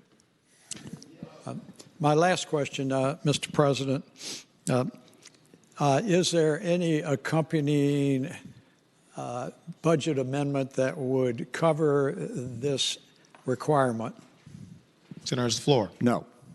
Speaking to the bill, Mr. President. Senator has the floor. Mr. President, ladies and gentlemen of the Senate, I appreciate what the senator is trying to do. First of all, I do not accept the premises for which this amendment is offered, but as the senator very candidly indicated, this is not a permissive situation that is being offered by this budget amendment. It is compulsory that the demographical information will be reported. I would further add that I am not aware in this area of the law that we have ever required the collection, maintaining, and reporting of demographical information. The last point that I would make, Mr. President, it is clearly going to have a fiscal impact, having some familiarity with responsibilities that are placed on the Virginia State Police and other agencies for collecting this data, and the time for producing this revenue or attributing a budget amendment to it has lapsed. And I would join the senator from Grayson in respectfully requesting that we reject this amendment. Senator, do any other senators wish to be heard on the floor amendment? Seeing none, Senator from Fairfax City, Senator Peterson. Thank you, Mr. President, and ladies and gentlemen of the Senate. First of all, I want to thank the questions that I received. They were excellent questions, and they are good questions. But let me give a little bit of background on this amendment. This has been an issue which I have not personally experienced, but I do believe is important in our community. And just to give you a little bit of background, a few months ago I was approached by the team chaplain of a professional sports team in my part of the state, which shall remain nameless. And there was concern by some of the athletes of that team that they had been pulled over and that this was an issue. And the management told them to approach me, that I was a Virginia state senator. And I spent a lot of time talking about the team chaplain and other team representatives about this issue. And I will tell the gentleman that there is a strong assumption by people in living in my part of the state that this is a factor, that people are getting pulled over in certain situations when other people are not. And again, I don't speak for every person in this state. I can only speak for the 34th Senate District. But I will tell you that before I vote for a bill like this or to expand the law for pulling people over, I want to know that we can go to our constituents and tell them that these laws are going to be applied fairly. And I said earlier, and I will quote him again, trust but verify is what we heard from President Reagan many years ago. And I think it's important to have these numbers. And I have a feeling that we can find a couple nickels under the seat cushions to pay for this program, especially since we're already implementing the e-summons program. Thank you. Thank you, Senator. Question is, shall the floor amendment be adopted? All in favor of the motion will say aye. Aye. Those opposed, no. No. Chair is uncertain. We'll have a recorded vote. All in favor of adopting the floor amendment will record their vote aye. Those opposed, no. Are the senators ready to vote? Have all the senators voted? Do any senators desire to change their vote? Clerk will close the roll. Ayes 29, noes 11. Ayes 29, noes 11. The floor amendment is adopted. Senator from Rockingham, Senator Obenshain. Could this go by temporarily? Without objection, House Bill 181 will go by temporarily. Do you have that amendment? It's being copied. House Bill 1041, a bill relating to the Virginia Property Owners Association Act, lot owner rights, reported from the Committee on General Laws and Technology with an amendment. Junior Senator from Virginia Beach, Senator D-Step. Mr. President, can House Bill 1041 go by for the day? Mr. President. Senator from Williamsburg, Senator Mason. Mr. President, would ask the gentleman yield for a question. Will Senator yield? Mr. President, I will. Senator Yields, you have the floor. Mr. President, I asked the junior senator from Virginia Beach, what's the goal in the end game here? Mr. President, it's to address some issues that have come up and on what we need to resolve. I'm working with one of my fellow senators on this side of the aisle and one of her senators on this. Mr. President, would the gentleman yield for another question? Further question? Mr. President, I will. Senator Yields. Mr. President, I asked the gentleman, is there still active discussion, negotiation, movement, and change going on this bill as we speak? Mr. President, if I may. Senator has the floor. We had a conversation on this maybe 7 minutes ago, if I'm not mistaken, and I would say that, yes, there is. Thank you, Mr. President. Thank you, Mr. President. It's my hope that we will vote on this bill tomorrow. Thank you. Thank you, Senator. Without objection, House Bill 1041 will go by for the day. House Bill 1233, a bill relating to voluntary apprenticeships, ratio of apprentices to journeymen, reported for the Committee on Commerce and Labor. Senior Senator from Virginia Beach, Senator Wagner. Thank you, Mr. President. Let's vote on this one. Mr. President, House Bill 1233 raises the level of authorized apprentices that can work with a journeyman from the existing 1-to-1 till where 2 apprentices can work with 1 journeyman. That's what the bill does, Mr. President. I move the bill pass.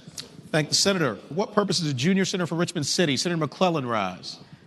Thank you, Mr. President. Speaking to the bill. Senator has the floor. Thank you, Mr. President. House Bill 1233 is really unnecessary. We already have a process in place through the administrative code that allows a business, an individual business, to request an increased ratio of apprentices to journeymen for a particular project that takes into account several factors, including but not limited to evidence of ability to assure the proper supervision, training, safety, and continuity of employment under the proposed ratio, the specific nature of the industry and occupation involved, the proposed hiring or upgrading of certain employees, and evidence of the ability to train under the proposed ratio.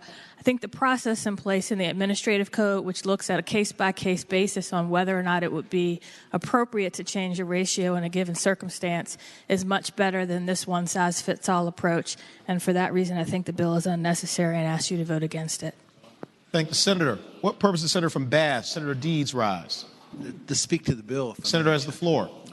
In 2015, workplace fatalities occurred in construction than in any other industry in Virginia. And the construction apprentices made up over half of all the apprentices we had registered in the Commonwealth. Expanding the ratio to 2 apprentices to 1 journeyman is just going to cause more safety issues and already hazardous job classifications. The Department of Labor Office Apprenticeship states apprentice programs within the construction sector predominantly require a higher number of journey workers than apprentices on a learning job site than in other sectors. Because of the construction sector, the work is considered hazardous and wage exploitation is a matter of great concern. This bill is not about training apprentices. It's not about increasing safety. It's about increasing profit. And as the senator from Richmond City just indicated, there's already a process where an individual business can try to get their apprenticeship to journeyman changed. This bill is unnecessary, and it would put us out of step with other states.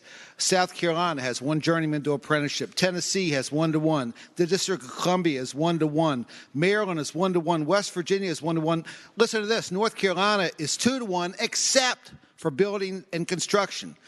There it's 1-to-1. This bill is unnecessary. It's just going to make the workplace more hazardous, and I hope we don't pass it. Thank the senator. For what purpose does the senator from Portsmouth, Senator Lucas, rise? Thank you, Mr. President. Speaking to the bill. Senator has the floor. Much of what I wanted to say has been said by the junior senator from Richmond and also from Bath, but I want to speak about it from a personal perspective. I was an apprentice back 40 years ago, and I can tell you it's dangerous enough for a journeyman to work on the job by himself, and especially when he's working in the building trades. Now, if you're talking about some other discipline, and I did mention barbers the other day, but I changed my mind about that, it might be a good idea to be able to have more than 1 apprentice working with you.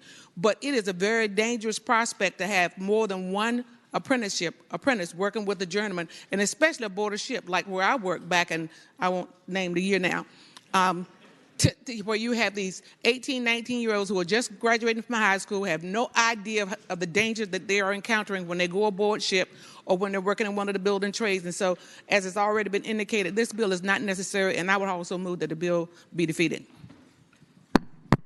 Senator, for what purpose does the senior senator from Fairfax, Senator Saslaw, rise? Mr. President, members of the Senate, just a couple of statistics to consider. There were 35 of these worksite fatalities in Virginia in 2017.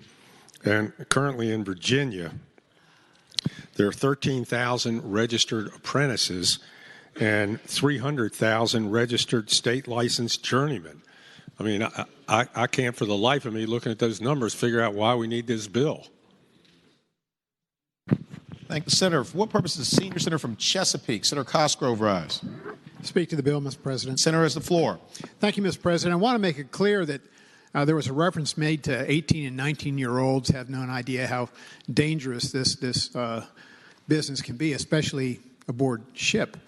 But having been deployed on the USS Eisenhower, I can tell you that 17, 18, and 19-year-olds are launching warcraft off the aircraft carrier's flight deck, which is universally recognized to be the most dangerous place to work in the world. And you know what, Mr. President? We got a bunch of those kids being supervised by 1 chief. So if you can work for the Navy and launching a 50,000 or 100,000 pound aircraft fully loaded with ordnance, I think we can probably do it at the shipyard. Do any other senators wish to be heard? Seeing none, senior senator from Virginia Beach, Senator Wagner. Mr. President, if no there are many states that have 3-to-1 ratios. We're just looking at raising this from the existing 1 to 1 to 1 to 2. We have a need. We definitely need more young people getting involved. It's an opportunity to provide a skill set that a journeyman has to more than one individual at the same time. No one doubts that we need a whole lot more people working with their hands and doing those necessary things. So I hope the bill passes. Thank you, Senator. Question is, shall House Bill 1233 pass? All in favor of the motion will record their vote aye. Those opposed, no. Are the senators ready to vote? Have all the senators voted? Do any senators desire to change their vote? Clerk will close the roll. Ayes 19, noes 21. Ayes 19, noes 21. House Bill 1233 fails. House Bill 220, a bill relating to local parks, waterway activities liability, reported from the Committee on Local Government with a substitute, which has been adopted, and we have a floor substitute. Senator from Western Fairfax, Senator Marsden. Thank you, Mr. President. I believe we have already waived the reading of the floor substitute, and I'd like to speak to that. I don't know that we have. Have we done that? We did it yesterday? Okay. Senator has the floor. Thank you, Mr. President. This underlying bill is a wonderful opportunity in Southwest Virginia. They're creating a park authority along the Clinch River that will run through a number of jurisdictions. And what they've asked for to make this work is some immunity and for simple immunity for kayaking, biking, hiking, and horseback riding. And what the substitute does, we have two other park authorities in the Commonwealth, Mr. President, in Northern Virginia, and they do a number of things beyond those four categories I just mentioned. They also do volleyball. They do camping. They do any number of events. And so what we're seeking here is equality in creating immunity for the things that they do as well. And if it adds some comfort to the body, we passed the substitute is really, it adds the lines 44 through 47, and we've already adopted those lines in this body and sent them over to the House in a separate bill to create that immunity for the Northern Virginia parks. This does no harm to Delegate Moorfield's bill, and it is compatible with it, and it actually strengthens it a little bit by giving it some general immunity for something that might happen in a parking lot on the park grounds. So I would ask that the substitute be agreed to. Thank you, Senator. Question is, shall the floor substitute be agreed to? All in favor of the motion will say aye. Aye. Those opposed, no. No. The ayes have it. The floor substitute is agreed to.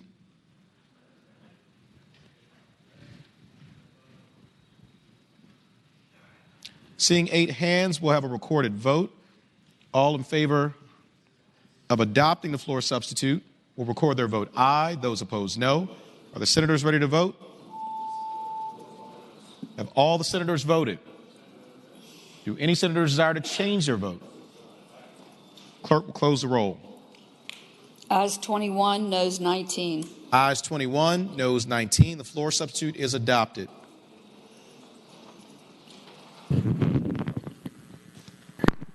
Senator from Franklin County, Senator Stanley. Thank you, Mr. President. Now, as amended, I now move that House Bill 220 pass. And speaking to that, sir. Senator has the floor. What this bill originally did before the immunity clause was put in was basically allowed a locality or park authority to establish, conduct, and regulate a system of boating, canoeing, kayaking, or tubing activities on waterways in those localities, and to exercise certain related powers without fear of liability.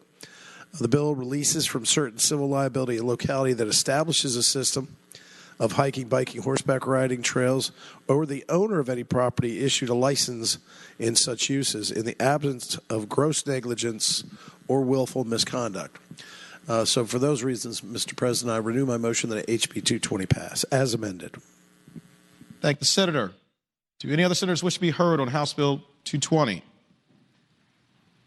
Seeing none, the question is, shall House Bill 220 pass? All in favor of the motion will record their vote aye. Those opposed, no. Are the senators ready to vote? Have all the senators voted? Do any senators desire to change their vote? Clerk will close the roll. Ayes 34, noes 6. Ayes 34, noes 6. House Bill 345, a bill relating to the creation of the Special Assistant to the Governor for Coastal Adaptation and Protection. The committee amendment has been adopted by the Senate. Mr. President. Senator from Roanoke County, Senator Suderline. Can House Bill 345 go by for the day, please? Without objection, House Bill 345 will go by for the day. House Bill 1257, a bill relating to sanctuary policies, reported for the Committee on Local Government with amendment. Senator from Franklin County, Senator Stanley. Thank you, Mr. President. I now move that the committee amendment be agreed to. Question is, shall the committee amendment be agreed to? All in favor of the motion will say aye. Aye. Those opposed, no. Ayes have it. The committee amendment is agreed to. Senator from Franklin County, Senator Stanley. Thank you, Mr. President. I now move that House Bill 1257 pass. And speaking to that, sir. Senator has the floor. Thank you, Mr. President, members of the Senate. This is a bill which we've had on this floor before last year. It is the Sanctuary Cities Bill.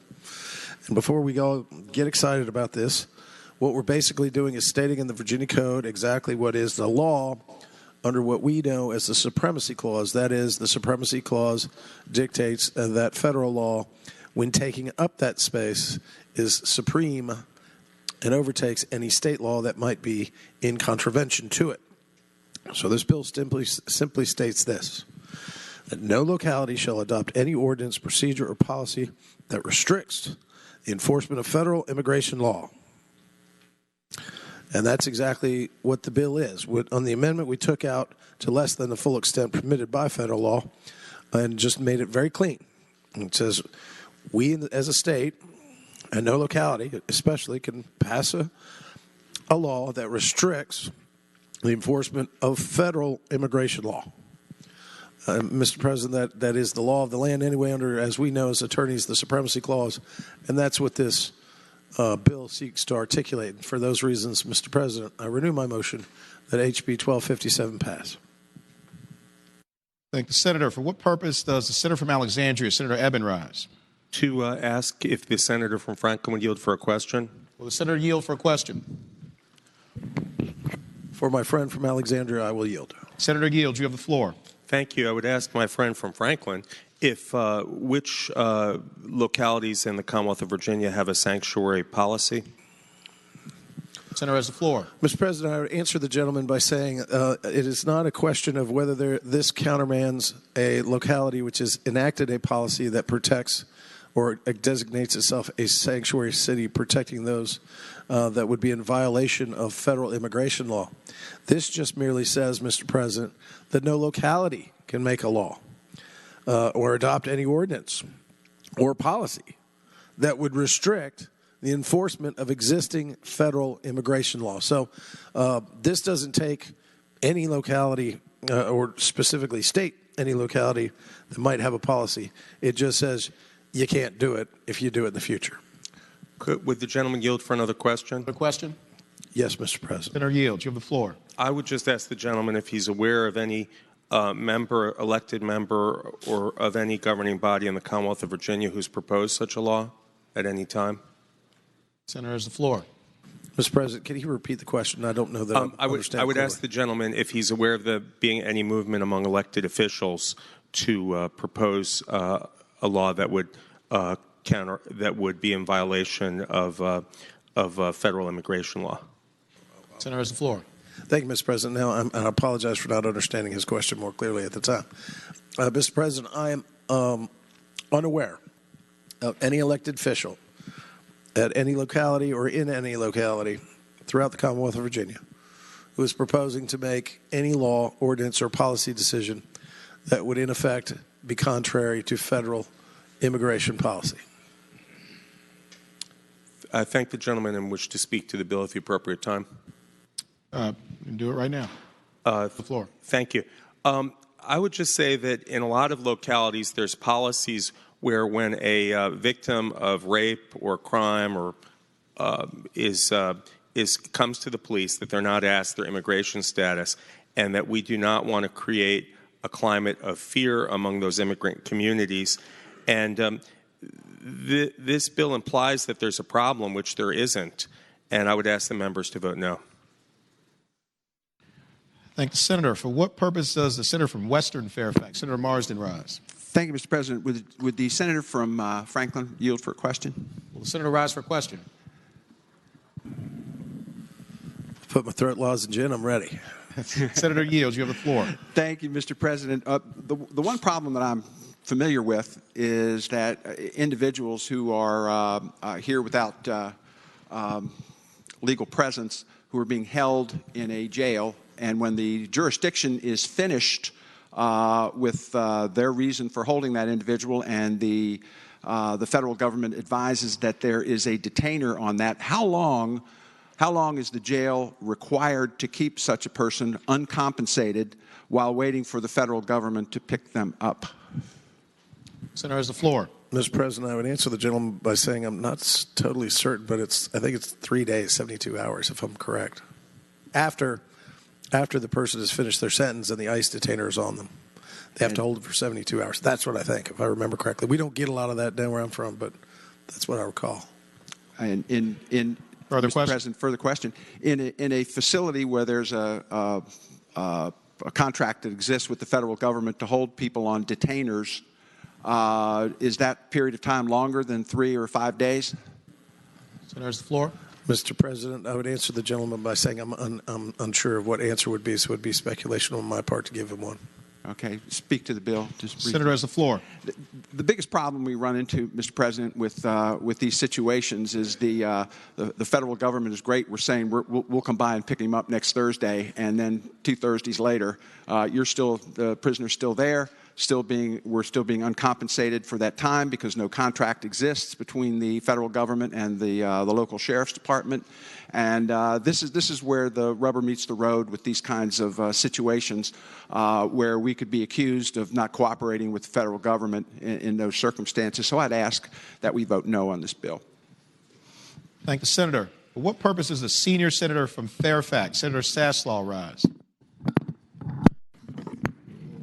Mr. President, would Senator Stanley yield for a question? A couple questions. Senator rise maybe. for a question. Oh, I'm looking forward to this one. Yes, sir. I'll just bet you are. Senator yields. You have the floor. When the bill was in committee, out of curiosity, was there anybody there from ICE or the state police testifying for that we need this bill? Senator has the floor. Mr. President, my recollection, and I would answer the gentleman by saying, is that we did not. You did not? We did not. Further question? No, that's about all. I'm going to let him off light, Mr. President. Speak to the bill, though. Senator has the floor. We deal with an awful lot of topics here on the floor. And I can't remember us having to restate federal supremacy on any topic other than this. I mean, it may have happened, but for the life of me, I can't remember. Everybody knows exactly what this is aimed at or what this is for. Where I come from, this is called grandstanding, okay? I'm not referring to anybody in here. I think you all know what and who I'm referring to. This bill is simply not needed. And why we would want to go on the record antagonizing a growing segment of the population that every year just increases in the percentage of voters. And believe you me, they're not going to forget what some people in here have tried to do to them and through intimidation. I think this is a big mistake to pass bills like this specifically aimed at one segment of the population to help somebody who wants to seek another office on the I-81 corridor. This is a huge mistake. And, these are not the kind of bills that we ought to be putting on the books in Virginia, particularly when we know why we're doing it. What purpose does the senator from Roanoke City, Senator Edwards, rise? Mr. President, speaking against the bill. Senator has the floor. This is a message bill. It accomplishes absolutely nothing. It's saying that no localities shall restrict enforcement of federal law. Mr. President, federal law is supreme, and the federal government has exclusive jurisdiction over issues of immigration. Exclusive jurisdiction, Mr. President.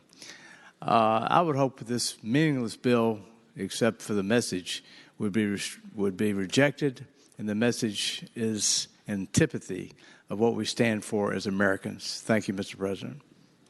Thank the senator. For what purpose does the senior senator from Loudoun County, Senator Black, rise? Thank you, Mr. President. I rise to speak in favor of the measure. Senator has the floor.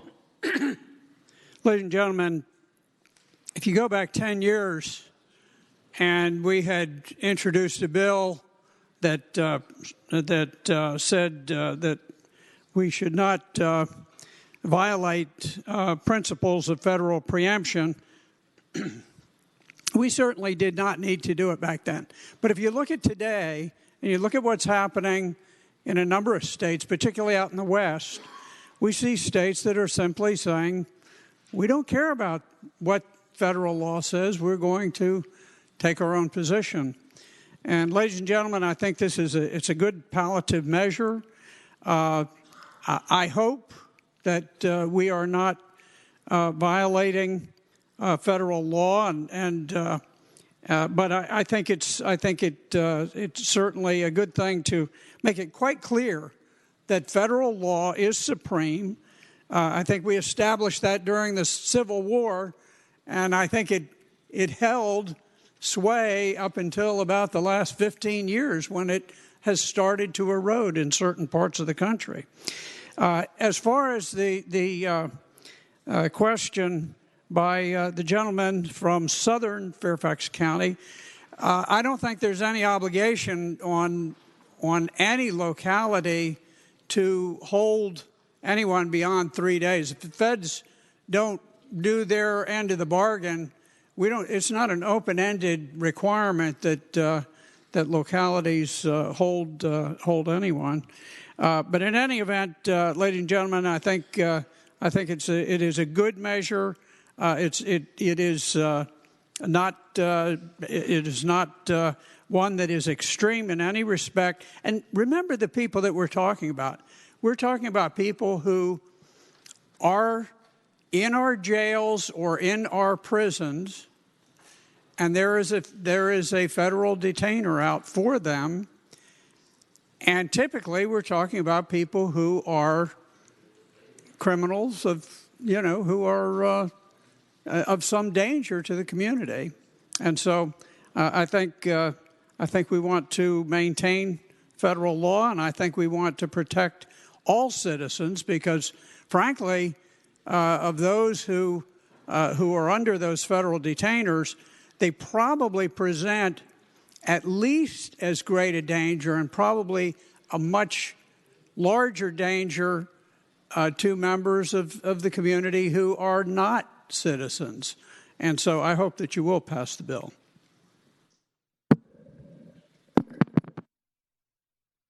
For what purpose does the senator from Arlington, Senator Favola, rise?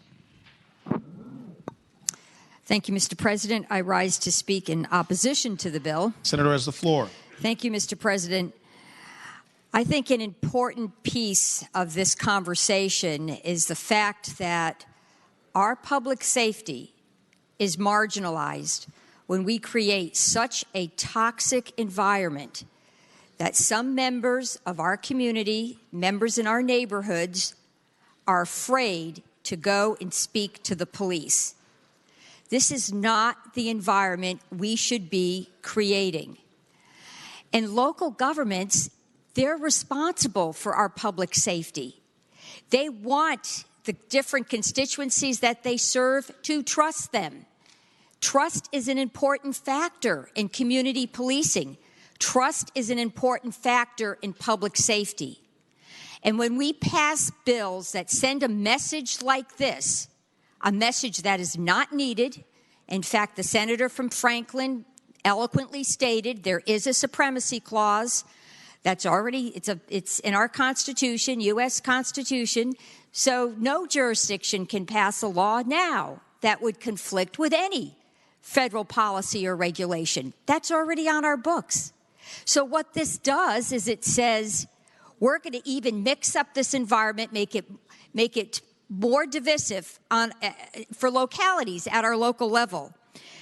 So let me just say that some of our jurisdictions are actually issuing statements because they feel their elected leaders and their police feel that they really need to do a better job in terms of public safety. And the mission statement on the website for the Lexington Police Department states, the police department exists to serve all people within our jurisdiction with respect, fairness, and compassion. And we are committed to the preservation of peace and the safeguarding of constitutional guarantees. Now, for our jurisdictions to have to proactively go out and issue these statements, I think they're telling us that, please, let us do our jobs. ICE deals with immigration. Local governments deal with public safety. And finally, I just want to note that we should all realize that a person's right to file a police report, participate in community policing activities, or otherwise benefit from police services is not contingent upon citizenship or immigration status. And yet here we are with a bill trying to confuse this whole matter, trying to put fear in our communities, and I think this is absolutely wrong. And I ask the ladies and gentlemen of the Senate to vote this bill down. Thank you, Mr. President. Thank you, Senator. What purpose is a junior senator from Richmond City? Senator McClellan rise. Speaking against the bill. Senator has the floor. Thank you, Mr. President. As we've already heard, today there are no sanctuary cities in Virginia, and there can't be because of both the Supremacy Clause and the Dillon Rule. During committee, there were only two reasons given for this, two examples of why this bill might be necessary, and one of them was alluded to on the floor. One was Arlington County usually requests that a warrant be issued before they comply with an ICE detainer, which they are not prohibited by federal law from doing because an ICE detainer is a civil matter, not a criminal matter. So they're within their rights to request a warrant. We were told that this bill is necessary to protect public safety, and we were given the example of MS-13, which is not a new example. We heard that example many times in the fall. And we've had alluded to on the floor today that this bill is necessary to keep criminals detained. But Virginia's actually led the way on dealing with criminals who happen to be here unlawfully. Since 2008, we have had an explicit presumption against bail for anyone present in the United States without authority who's charged with certain crimes.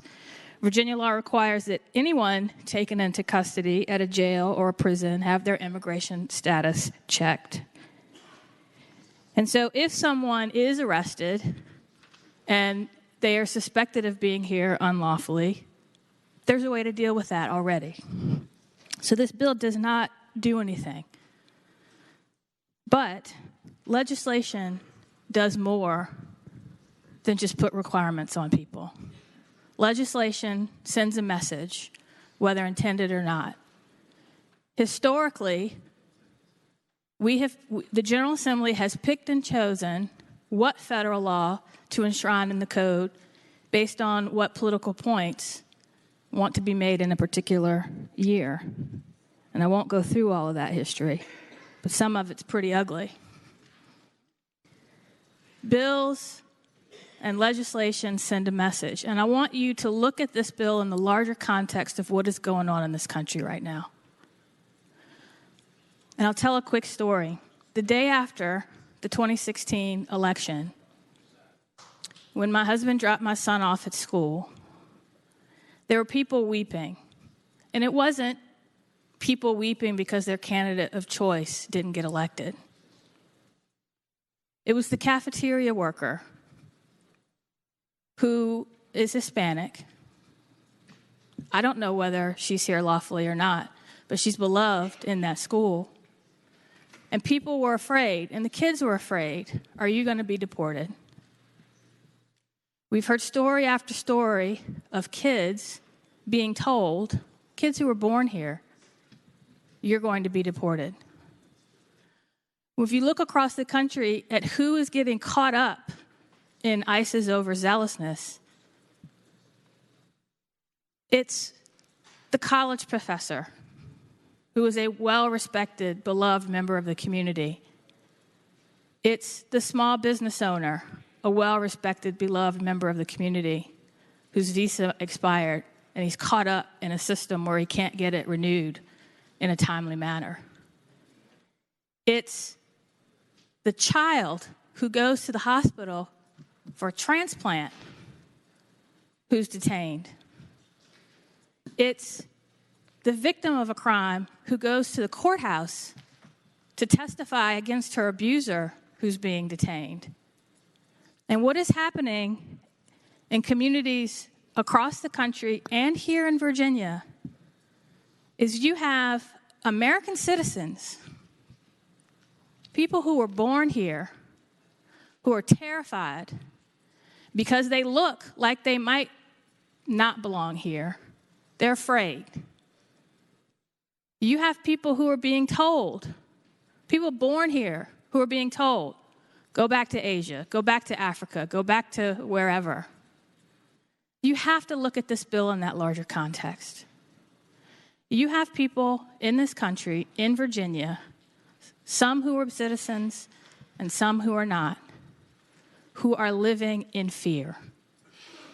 And they're living in a very similar fear to fear that my, not just distant ancestors, but my parents, my grandparents, my great-grandparents, cousins, and every member of the Legislative Black Caucus can point to a family member who's probably still alive, who has felt the fear of, I look different. To some, I look like I don't belong. And I could be treated badly because of it. That is a very real fear. That is not who we are as Americans or who we should be. That is not who we are as Virginians.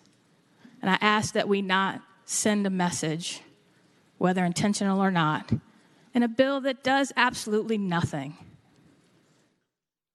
just so that someone can make a political point. And I ask you to vote against this bill. Thank you, Senator. For what purpose does the senator from Grayson, Senator Carrico, rise? Mr. President, speak in favor of the bill. Senator has the floor. Simple bill. It simply says no locality shall adopt any ordinance, procedure, or policy that restricts the law enforcement of federal immigration laws less than the full extent permitted.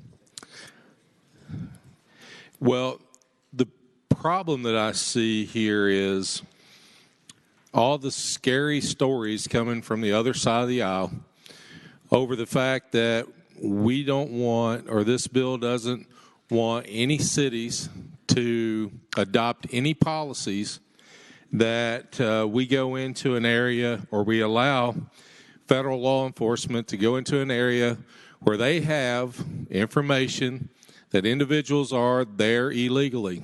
We just heard a story where after this last election, people were crying. People were crying. Well, I showed up in some places where people were rejoicing.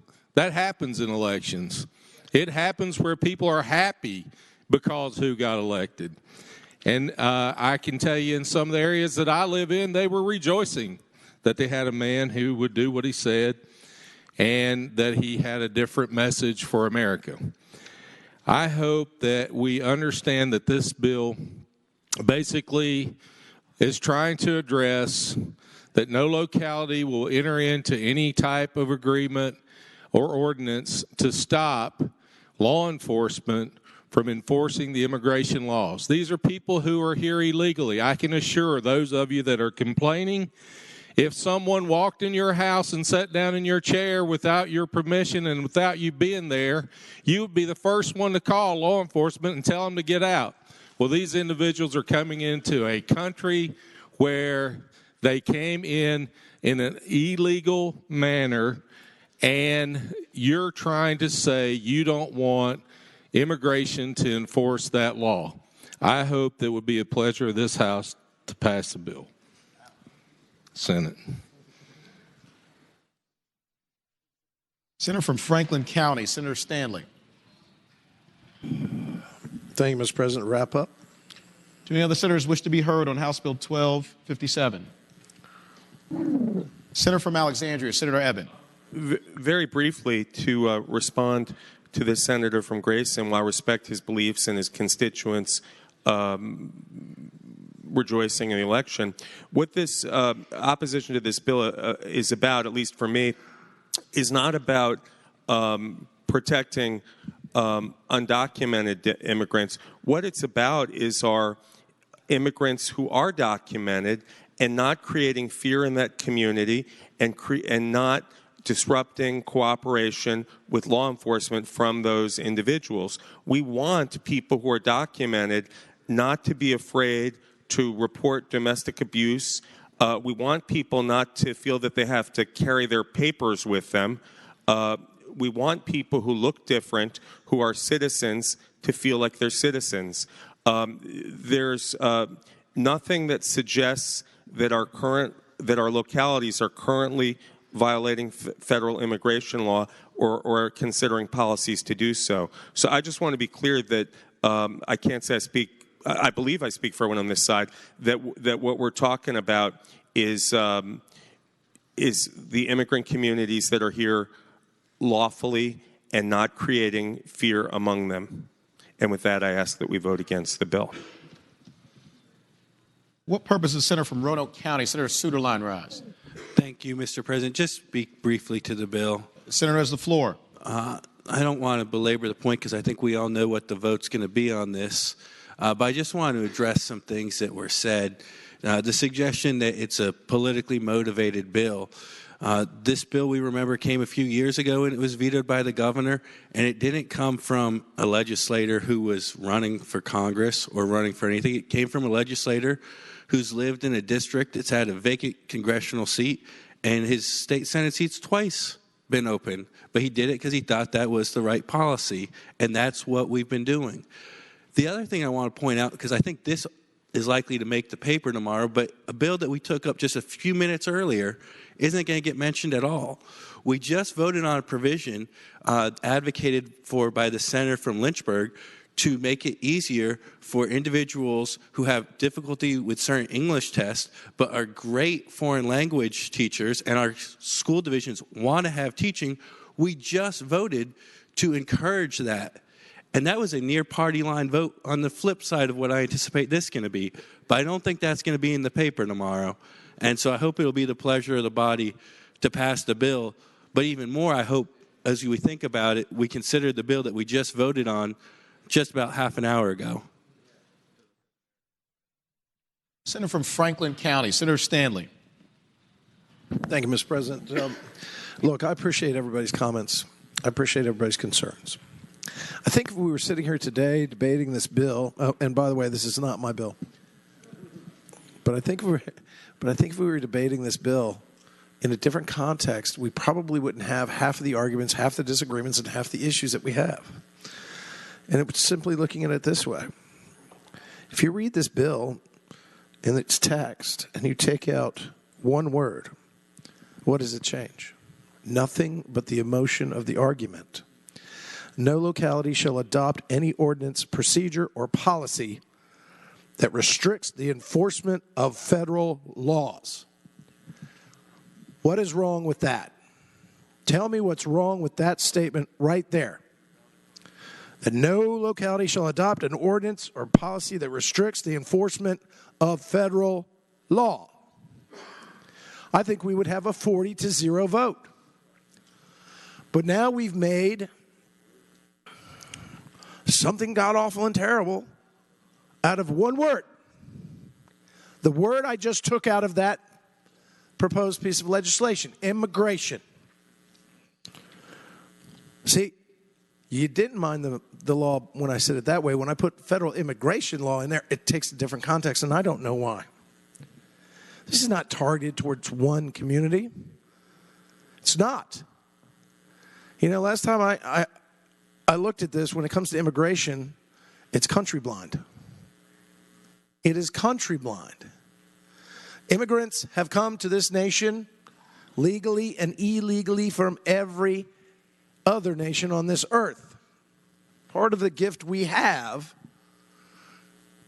is that in our democracy and our growth as a society, we are unlike any other nation on this planet because we possess people and ancestors from every nation and every civilization on this earth coming together as a melting pot and to form this new nation. Name another country that's got every kind of immigrant. You can't. It's us. And why do they come here? They come here because of freedom. Because they want something that is greater than their own. But in that, we have a process, a democratic process. And that democratic process created by our founding fathers is that we would acknowledge, in those instances when those rights were not granted to the state, the supremacy of federal law, whether it's federal banking law, federal criminal law, federal immigration law.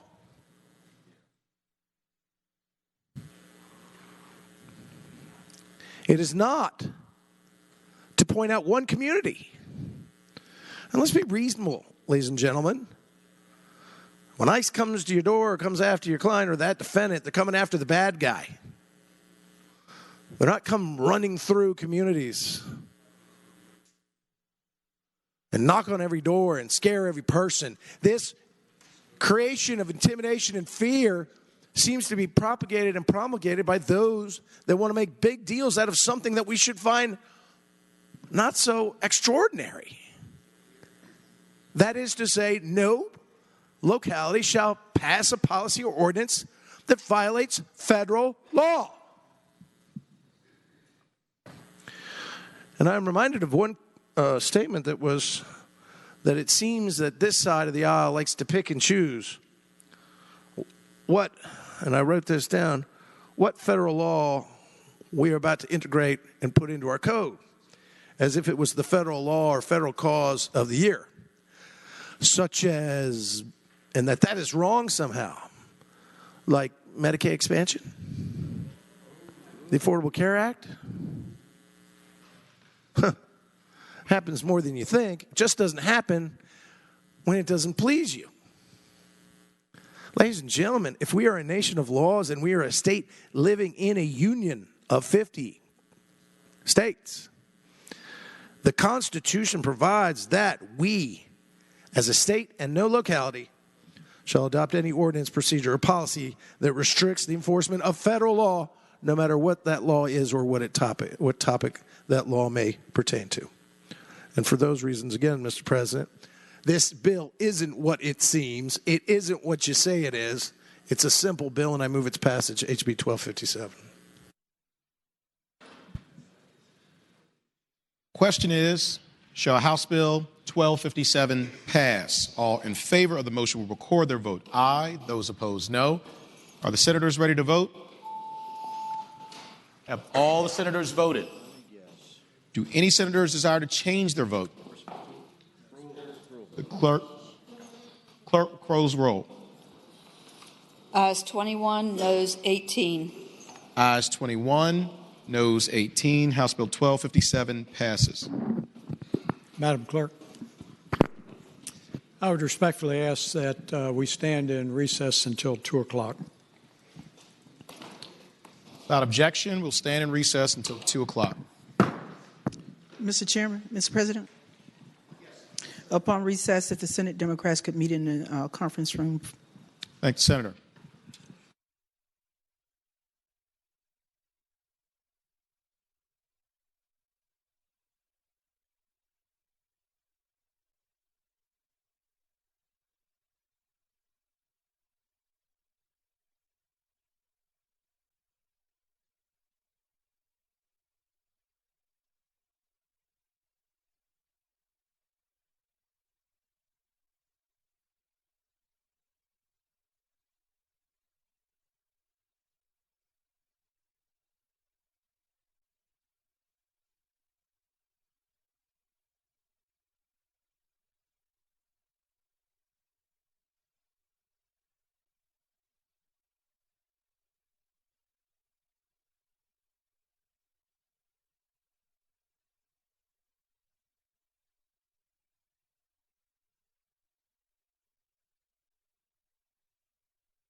done that kind of research himself.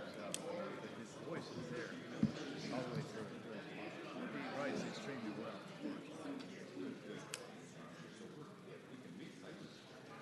He never had a job outside of writing books and serving in his country. And plus, that didn't hurt.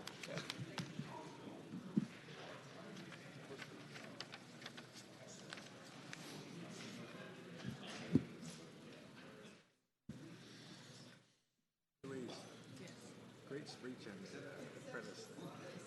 Great speech. They don't believe Senate will come to order. Senators will please take their seats. shit like crazy because I was one of them. Most of the time they had to look for me and tell me, you need to get back to your job. House Bill 128, a bill relating to motion or petition for rule to show cause, reported for the Committee for Courts of Justice with a substitute, and there is a floor amendment. Senator from Rockingham, Senator Obenshain. Mr. President, I move the adoption of the committee substitute.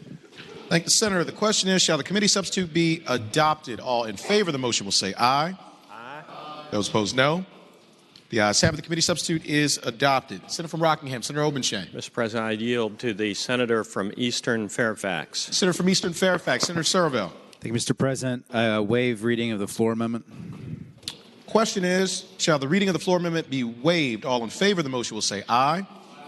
Those opposed, no. The ayes have it. The reading of the floor amendment is waived. Senator from Eastern Fairfax, Senator Surville. Thank you, Mr. President.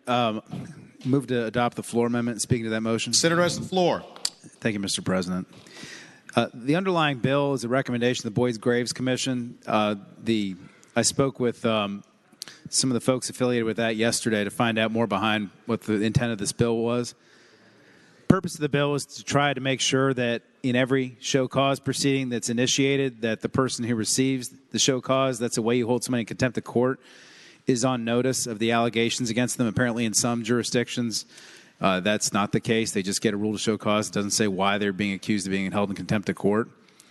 When I read the bill, I noticed that it created some ambiguity about a practice that I've seen in some courts where you can seek to have somebody held in contempt of court simply by filing a motion with a judge noticing opposing counsel. And this sentence just makes it clear that that practice that I've seen around the state is still permissible.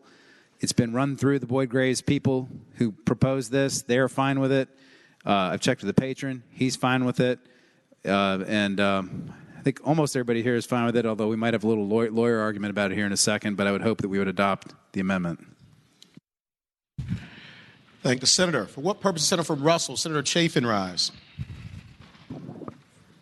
I rise for a little lawyer argument, Mr. President. Senator allegedly has the floor. Thank you. Mr. President, what the original bill represented is what has been the best practice for at least 33 years that I've been practicing law in the Commonwealth of Virginia. It's been commemorated in the bench book, which is a little book that lawyers buy. The judges get it, the lawyers buy it, and inside that book are ideas that you should follow, things that you should do, best practice type ideas that tells you about procedure that's likely to come up during court or even substantive issues dealing with prevailing law. The judges refer to it often, and a whole lot of lawyers refer to it often. And there's not an exception in that bench book. Now, I understand that some part of the state might have created a little enclave in that part of the state where they like to do things a little differently. And as far as I'm concerned, they should feel free to continue to do so. But in my part of the world, and the rest of the world, as far as I'm concerned, we ought to be doing things the right way, and we ought to be doing them the way that they've been done for year after year after year. And I'm not against local rules being created, but I am against putting something in the Virginia Code that would create an exception that would create a lack of due process for individuals who are potentially facing 12 months in jail, potentially facing a fine, potentially facing having valuable property ordered to be taken away from them through a show cause proceeding. Now that's what we're talking about here. So it's a very serious situation when you are show caused, and the procedure gives you ample time to figure out whether or not that you are square with the law and whether or not that you have violated a court order or violated the law, and time to correct it, time to cure it, Mr. President. So, I hope that the members will appreciate, and certainly the lawyer members, I believe, will, and the non-lawyer members will appreciate that there is a procedure here that has been followed time and time and time again through the years, and it protects the unwary. It protects the people who are trying to follow the court orders. It protects the people who are following the law, and it ferrets out those who are not following the court order, and it gives a procedure by which they can be held to the fine letter of the law or indeed punished for failing to follow it. So for that purpose, I hope that you'll vote to defeat this floor amendment. Thank you, Senator. For what purpose is Senator from Eastern Fairfax? Senator Surville rise. Speaking to the floor amendment. Senator has the floor. Thank you, Mr. President. And I appreciate the comments from a friend, the senator from Russell. I think his concerns are a little misplaced. So, first of all, just remember, this floor amendment was vetted by the vaunted Boyd Graves Commission people. So this isn't just about Surville's theories or the lawyers in the House, whatever. This was looked at by the group that proposed this, and they have no problem with this sentence. Okay, number one. Number two, this sentence does not change anything about the way anybody in the rest of the state wants to do show causes. They can still keep doing it the way they've been doing it. This doesn't change that at all. All this does is cleans up, it makes it clear that the way show causes are initiated in some parts of the state that I've seen is still okay. And it took us a while to get to that. It took about 10 or 15 years. There were some judges that thought you could start a show cause just by filing a motion. There were some that thought you had to do the rule of show cause. That dispute got resolved. That the resolution has now been codified in our local procedures manuals. And this sentence just basically ensures that we're not going to rip a scab off a wound and reopen a fight about how to do a show cause because we didn't have this sentence on the bill. And there's no issue with due process. Just look at this sentence. It says that if you want to hold somebody in contempt of court, you can file a motion. The motion has to state what court order you violated, has to state with particularity the facts upon which you violated the court order, and then you can proceed to court. That's the same language that's used in the existing bill. And this is just a clarification that I think there's mostly peace in the valley on, and I would hope we'd adopt it. What purpose is Senator from Rockingham? Senator Obenshain rise. Just a point of clarification, Mr. President. First of all, Boyd Graves Conference hadn't looked at this. They looked at the underlying bill. It was a recommendation in its filed form of the Boyd Graves Conference. Boyd Graves Conference is a deliberative body like this, about twice the size, though, with lawyers from all over the state, plaintiffs' lawyers, defense lawyers, and they look at bills or ideas generated by a small group, a committee, like our committees. And the process is one like this, in which the more eyes that look at it, the better. So when somebody looked at it last night, it was probably the people who originally wrote the bill, who originally wrote the report. It has not had the eyes of the entire Boyd Graves Conference on it. It does not come sanctioned by the entire Boyd Graves Conference. So I would submit that it would be a mistake to wholly discount the concerns expressed by the senator from Russell. So with that point of clarification, I will sit down and be quiet. Senator, for what purpose is Senator from King George? Senator Stewart rise. Mr. President, would the gentleman from Fairfax resume the floor for a question? Senator rise for a question. I'll yield. Senator yields. Mr. President, I had looked at this quickly and didn't really understand why we needed this, but I didn't think it was harmful. But then upon the gentleman from Russell speaking, it caused some questions in my mind. And so I would ask the gentleman, while I realize that this bill has application to a civil case, as cited in the first paragraph, the additional paragraph that he adds doesn't specify that, and so would this also be applicable to a criminal case? Senator has the floor. Mr. President, what I would say to the senator from King George is no, it would not, because the way the criminal code is constructed, at least 19.2, it says that only specified provisions of Title 8.01 are incorporated into criminal procedure, and there's a specific code section that says which parts of 801 come in.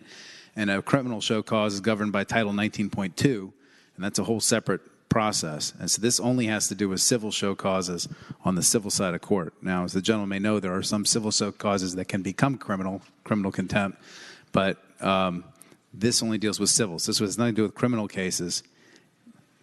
People being held in contempt for like violating their bond or restitution or something like that has no applicability to that. Further question?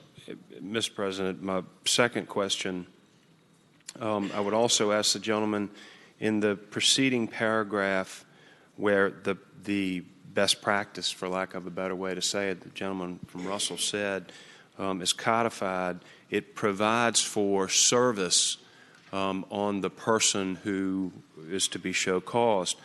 But I would ask the gentleman in his amendment why he has not provided for any provision of service on the potentially contemptuous party.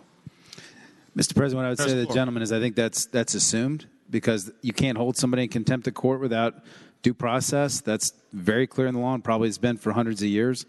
And you just can't hold somebody in contempt without serving them with it and them having knowledge of it and them coming to court and having an opportunity to defend themselves. And I think that's how and by the way, before this statute was on the books, there's nothing. And so I don't think this statute, it doesn't say you don't have to have service, and I don't think it rules that out. Speaking to the bill, Mr. President. Senator has the floor. Mr. President, I'm not sure that the gentleman is correct when it comes to the application of criminal law, because there actually are provisions in 8.01 that affect a criminal, it could potentially become a criminal contempt hearing, and I too now am a little concerned about the due process aspect of that and the ability of that person who could be found in contempt to be able to defend themselves adequately. And I had not considered that prior to the gentleman from Russell speaking. I also am particularly concerned now about the fact that there is no provision for service on the party to be held in contempt, which again could turn into a criminal violation. The whole point of this bill, if you read it, was to define what those best practices were and set out how the motion with an affidavit was to be done and the rule to be issued by the court, service on the party, and to streamline that process and make it statewide. And now I think, with all due respect to the gentleman from Fairfax, I think we now are muddying up the waters again with this amendment where the bill, the underlying bill, really made it crystal clear as to how to get a rule to show cause, and equally as clear for contempt. So I think we probably should vote against this amendment. Senator from Eastern Fairfax, Senator Servell. Speaking to the bill one last time, as long as the minority leader doesn't get mad at me. The majority leader doesn't get mad at me. Senator has the floor. I see he's already signaling to me. I would just direct the gentleman to Section 19.2260 of the Code, which specifies exactly what provisions of 8.01 apply in criminal cases. It does not include the chapter in which this is located, number one. Number two, the whole point of my amendment is not to muddy the waters, because without the amendment, it does muddy the waters in some parts of the state. And that's why I would say we need it. Question is, shall the floor amendment be adopted? All in favor of the motion will say aye. Aye. Those opposed, no. No. Chair is uncertain. We'll have a recorded vote. All those in favor of adopting the floor amendment will record their vote aye. Those opposed, no. Are the senators ready to vote? Have all the senators voted? Any senators desire to change their vote? Clerk will close the roll. 17 noes, 23. Ayes 17, noes 23. The floor amendment fails. Senator from Rockingham, Senator Obenshain. Mr. President, I move that the bill pass. I think the bill's been adequately explained. It provides process for providing notice of the facts upon which a contempt proceeding is based. Thank the senator. Do any other senators wish to be heard on House Bill 128? Seeing none, the question is, shall House Bill 128 pass? All in favor of the motion will record their vote aye. Those opposed, no. Are the senators ready to vote? Have all the senators voted? Do any senators desire to change their vote? Clerk will close the roll. Ayes 38, noes 2. Ayes 38, noes 2. House Bill 128 passes. House Bill 1285, a bill relating to Transportation Project Selection Planning District 8, Northern Virginia, public meeting. Reported from the Committee on Transportation, and there is a floor amendment. Junior Senator from Loudoun County, Senator Wexton. Thank you, Mr. President. I first move that we waive the reading of the floor amendment. The question is, shall the reading of the floor amendment be waived? All in favor of the motion will say aye. Aye. Those opposed, no. The ayes have it. The reading of the floor amendment is waived. Junior Senator from Loudoun, Senator Wexton. Thank you, Mr. President. This bill provides that at least once a year, the Northern Virginia Transportation Authority, the Northern Virginia Transportation Commission, Virginia Railway Express, and the CTB, the Commonwealth Transportation Board, shall conduct a joint annual meeting, public meeting, for the purposes of presenting to the public all of the projects that are then pending or under consideration by any of those entities, and also to explain where the funding is going to come from and why that is the most efficient use of public resources. And I voted against this not because I have any problem with that policy. I think it's a good policy, but because as a member of the NVTC, I can tell you that what we have here as written would be a logistical nightmare. Northern Virginia Transportation Authority has 16 members, NVTC has 21, VRE has 14, and the CTB has 17. That's 68 members. So rather than and the CTB, most of those members aren't even from Planning District 8. This, by the way, applies only to Planning District 8. So what the amendment provides is that each entity can send one or more designees to attend and to present this evidence at the meeting, and it would not be a quorum would not be required in order to conduct this public meeting. So it is my hope that the body will accept the amendment. The patron from the House is fine with this amendment and believes it to be a good idea. Thank the senator. Question is, shall the floor amendment be adopted? All in favor of the motion will say aye. Aye. Those opposed, no. The ayes have it. The floor amendment is adopted. Senator from Grayson, Senator Carrico. Thank you, Mr. Chairman. President, now that we have adopted the floor amendment, this is just a transparency measure to explain with the designees or the members from these localities in Northern Virginia the projects that they're looking at in Planning District 8. Hope it would be the pleasure of the body to pass the bill. Thank the senator. Do any other senators wish to be heard on House Bill 1285? Seeing none, the question is, shall House Bill 1285 pass? All in favor of the motion will record their vote aye. Those opposed, no. The senators ready to vote?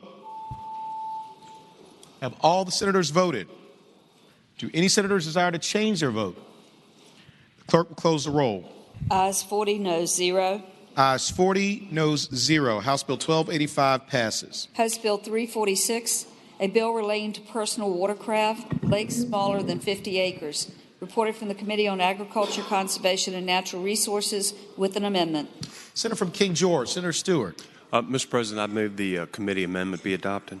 Thank the senator. The question is, shall the committee amendment be adopted? All in favor of the motion will say aye. Aye. Those opposed, no. The ayes have it. The committee amendment is adopted. Senator from King George, Senator Stewart. Mr. President, I move the bill pass. Thank the senator. You have the floor. Speak Mr. to the President, well, I don't want to really speak to it if I didn't have to, but I will. Senator from Franklin talks enough for everybody, Mr. President. Mr. President, what this bill does is it allows Virginia Beach to adopt an ordinance to regulate a small lake in their community. that they're having some significant difficulties with, where people are able to come in to a neighborhood, put jet skis into the lake, and they're really disrupting the lifestyle in that community, and they don't feel like they have the authority to deal with this, so they've asked the General Assembly to help them. With that, I move the bill pass. Mr. President. Senator Bath. Would the Senator yield for a question? Well, Senator yield. I yield. As I read, and I'd say to the Senator, Mr. President, that as I read this bill on line 11, it applies to every locality. Is that correct? Mr. President, it did until we just adopted that amendment. And if the gentleman from Bath would look in his book on page 36, House Bill 346, the amendment inserts in Planning District 23, only Virginia Beach, and there's only one lake. Thank you, Senator. Do any other senators wish to be heard on House Bill 346? Seeing none, the question is, shall House Bill 346 pass? All in favor of the motion will record their vote aye. Those opposed, no. Are the senators ready to vote? Have all the senators voted? Do any senators desire to change their vote? Clerk will close the roll. Ayes 29, noes 11. Ayes 29, noes 11. House Bill 346 passes. House Bill 889, a bill relating to tethering of dogs, local ordinance, reported from the Committee on Agriculture, Conservation, and Natural Resources with a substitute. Senator from King George, Senator Stewart. Thank you, Mr. President. I've moved the substitute be agreed to. Question is, shall the committee substitute be agreed to? All in favor of the motion will say aye. Aye. Those opposed, no. The ayes have it. The committee substitute is agreed to. Senator from King George, Senator Stewart. Mr. President, with that, I'd move the bill pass and speaking to it. Senator has the floor. Mr. President, this was a bill that would allow localities to adopt a patchwork of ordinances regarding chaining your dog up in your backyard. What we did in the committee was we put Senator Spruill's bill on this one, and then we just adopted that amendment. So that would be the same bill that I believe almost passed, or passed with a significant majority in the Senate, went to the House and met with a bad fate. But so now what the bill does is it regulates statewide chaining up dogs in the back with certain restrictions on that, and the size of the chain and the temperature of the day, and you have to have water. It's very humane and it's fair, I would say. So with that, I would move the bill pass. Thank the Senator. For what purpose does the Senator from Northern Chesapeake, Senator Spruill, rise? Speaker to the bill. Senator has the floor. Mr. President, remember this today, by taking my bill, laying on top of this bill, my bill passed out of the chamber 33 to 7. So now it's going back at the exact same way left here. So now it's going back over to the House the same way left here when y'all passed out this before. So I appreciate that you passed the bill. Thank you. Thank the Senator. Do any other senators wish to be heard on HB 889?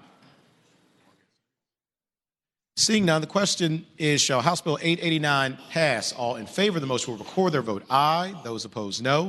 Are the senators ready to vote? Have all the senators voted? Do any senators desire to change their vote? Clerk will close the roll.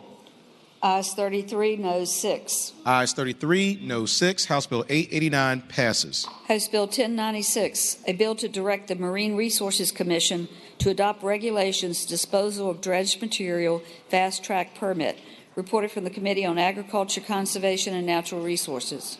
Senator from King George, Senator Stewart. Thank you, Mr. President. Move the bill pass and speaking to it. Senator has the floor. Mr. President, this just creates a process to allow VMRC to try to find some dredge spoil sites before they try to dredge some of these creeks out, which is becoming more expensive and costly, and the federal government doesn't want to do it anymore. So it helps expedite that process so we can keep the waterways open. Thank the Senator. Do any other senators wish to be heard on House Bill 1096? Seeing none, the question is, shall House Bill 1096 pass? All in favor of the motion will record their vote aye. Those opposed, no. Are the senators ready to vote? Have all the senators voted? Do any senators desire to change their vote? Clerk will close the roll. Ayes 40, noes 0. Ayes 40, noes 0. House Bill 1206, a bill relating to discharge of industrial waste notice of application, reported from the Committee on Agriculture, Conservation, and Natural Resources. Senator from King George, Senator Stewart. Thank you, Mr. President. Move the bill pass and speaking to the measure. Senator has the floor. Mr. President, what this bill does, it doesn't get rid of any notices of these discharge. The bill actually allows you to put a smaller notice in the newspaper, which directs you to the full application at a website or other convenient location, so the public will still be getting the notice. Senator, for what purpose is Senator from Prince William, Senator McPike rise? Will the senator yield for a question? Senator yield.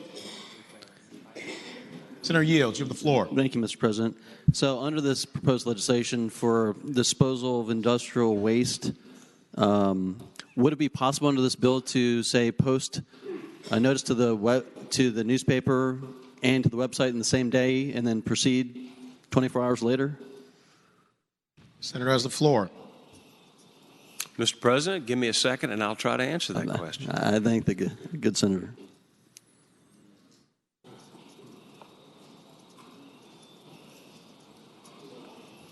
Mr. President, I would say that I believe probably without any authority, that this only allows you to abbreviate the notice in the paper to the extent permitted by federal law, and so all other federal regulations would have to be followed. If the federal regulations allowed it, then yes. If the federal regulations did not, then no. Further question? Mr. President, follow-up question. The preceding paragraph that's now amended allows for a 1-week notice preceded by a follow-up 1-week notice. So inevitably, you're cutting this down to essentially a couple days' notice prior to disposing of industrial waste. Is that what the intent of the bill is, Mr. President? Senator? Mr. President, if I understand the gentleman's question, the purpose of the bill, typically these applications or notice of these applications are very lengthy, and sometimes they can take up a whole page in the newspaper. It gets very expensive if you've ever advertised. The purpose of the bill is to allow for an abbreviated notice in the paper that directs you to the full text at some free site, I believe is the delegate's purpose. Mr. President, I asked this bill go by for the day so we can follow up. Without objection, House Bill 1206 will go by for the day. House Bill 1393, a bill relating to air gun hunting license, reported from the Committee on Agriculture, Conservation, and Natural Resources. Senator from King George, Senator Stewart. Thank you, Mr. President. Move the bill pass and speaking to it. Senator has the floor. Mr. President, this is a companion bill to, I believe, the senator from Russell's bill that allows a disabled person to use an air bow, which is a bow and arrow that's propelled by compressed air because they physically can't pull that bow back during bow season for deer hunting, essentially. Thank the Senator. Do any other senators wish to be heard on House Bill 1393? Seeing none, the question is, shall House Bill 1393 pass? All in favor of the motion will record their vote aye. Those opposed, no. Are the senators ready to vote? Have all the senators voted? Do any senators desire to change their vote? Clerk will close the roll. Ayes 35, noes 4.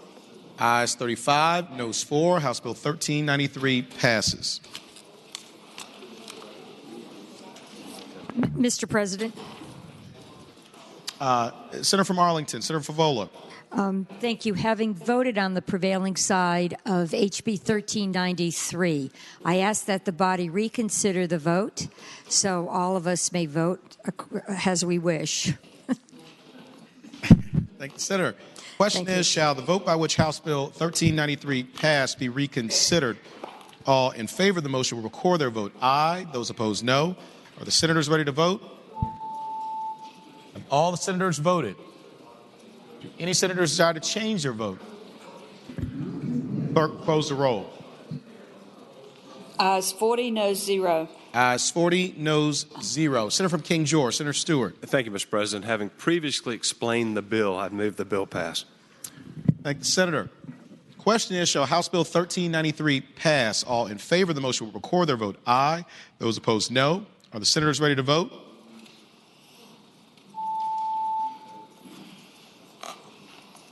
Have all the senators voted? Do any senators desire to change their vote? Clerk will close the roll.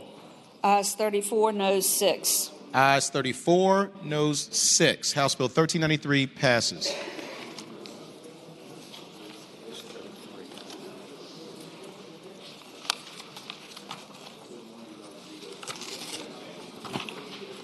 Returning to page 33, House Bill 181. We now have another floor amendment.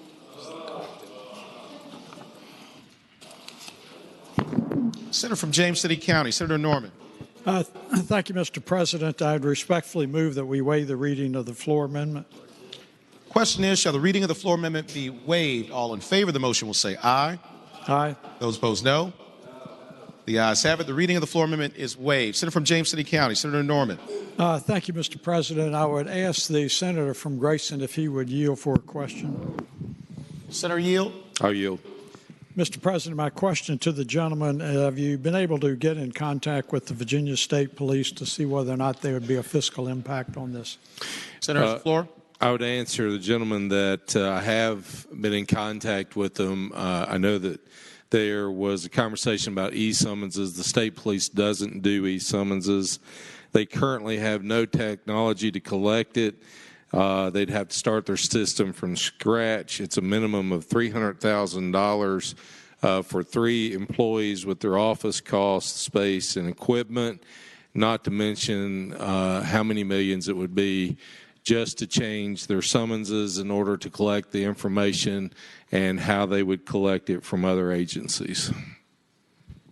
Mr. President, I thank the gentleman trying to be even-handed on the way that we have handled some of these matters that have fiscal impacts. The amendment puts the financial contingency clause on that. I would say there's nothing being done nefarious here, but the amount of money that potentially we're looking at, I think, is going to have to be considered overall during the budgetary process. So I would respectfully ask that the amendment be agreed to. What purpose does Senator from Fairfax City, Senator Peterson, rise? Gentleman from James City County, yield for a question. Will the senator yield? Yes, sir. Senator yields. You have the floor. I would ask the gentleman, if we pass this amendment, does that mean we're going to have a budget? Senator has the floor. Mr. President, I would say that I actually auditioned for the Johnny Carson show to be Mr. Karnak, and I was not selected, so I'm not willing to venture that. What I will say to the gentleman is that your budget conferees are working very hard to try to bring about and to see that we do have a budget and have one on time. And so this will be, if this amendment is adopted, it will be appropriately considered during the process. I thank the gentleman. Senator, for what purpose is Senator from Eastern Fairfax, Senator Servell rise? Will the senator from Grayson yield for a question after the phone call over there? Will the senator yield? I think I got the answer, Mr. President. I'll yield. Senator yields. You have the floor. I would ask the gentleman, it's my recollection that earlier this session, it was either in the state budget or there was a bill that specifically authorized the state police to charge an extra fee, or it authorized somebody to put an extra fee on our summonses system so the state police would have the money to do an e-summons. Does the Senator remember that bill? Senator, I do remember it. It is it was a budget amendment so that counties like Fairfax and others that were collecting money from the e-summons as a $5 fee could not collect it, and if the state police chose to do so, they could, and they could collect the $5. Well, gentlemen, you have another question? Further question? I'll yield. Senator yields. Would the gentleman yield that there's other localities besides Fairfax County that are using that system? I would answer yes. I think there's 3 other localities that I know of that are using that system, and that we're collecting a $5 fee off of them. For the state police, they have a uniform summons that they use, which a lot of localities across the state is incapable of using the e-summons, so they have not been using it. One final question. Further question? Yeah. Senator Yield for further question. Yield. Senator Yields. Sir, and I remember when that original legislation went through on e-summons, because I think Senator from the city of Fairfax worked on it with me for about 5 years before Delegate Villanueva finally carried it and it got through. And the intent behind that legislation was to cover all the costs of an e-summons system. And so would the gentleman agree that should the state police elect to use the authority that we're hopefully going to give them in the budget, that would go a long way towards alleviating a lot of the costs that you described in terms of this particular piece of legislation? I would answer the gentleman that there's 3 jurisdictions across the state currently using the e-summons at this time. The e-summons process has not been available to the state police because they use a uniformed method without the technology that is needed in a lot of locations across the state. I don't know how quickly that e-summons process will ever be used. So we're asking for something now that we're unsure of whether they'll ever be able to have an e-summons process put into place. I thank the gentleman for answering.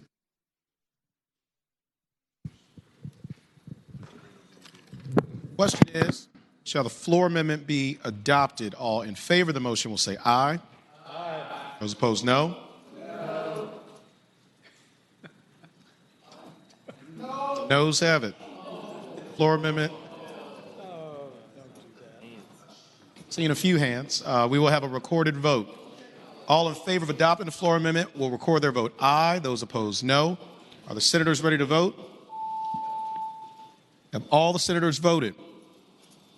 Do any senators desire to change their vote? The clerk will close the roll. Ayes 20, noes 20. Chair votes no. Floor amendment fails. Mr. President, having voted on the prevailing side by which the floor amendment was agreed to for House Bill 181, not agreed to, I now move that we reconsider that vote. Sorry. Oops. I just put on this Purell, it slipped. It was. Question is, shall the vote by which the floor amendment was defeated be reconsidered? All in favor of the motion will record their vote aye. Those opposed, no. Are the senators ready to vote? Have all the senators voted? Do any senators desire to change their vote? Clerk will close the roll.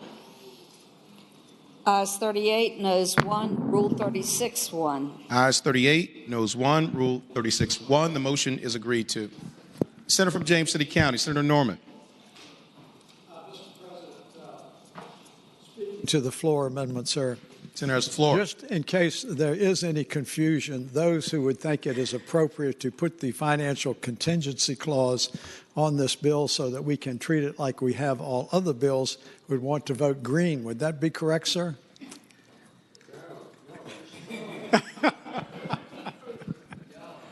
Green.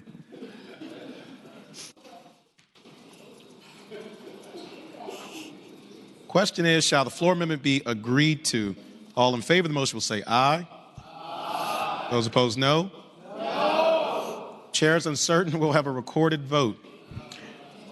Those in favor of adopting the floor amendment will record their vote aye. Those opposed, no. Are the senators ready to vote? Have all the senators voted? Do any senators desire to change their vote? Clerk will close the roll. Ayes 21, noes 19. Ayes 21, noes 19. Floor amendment is adopted.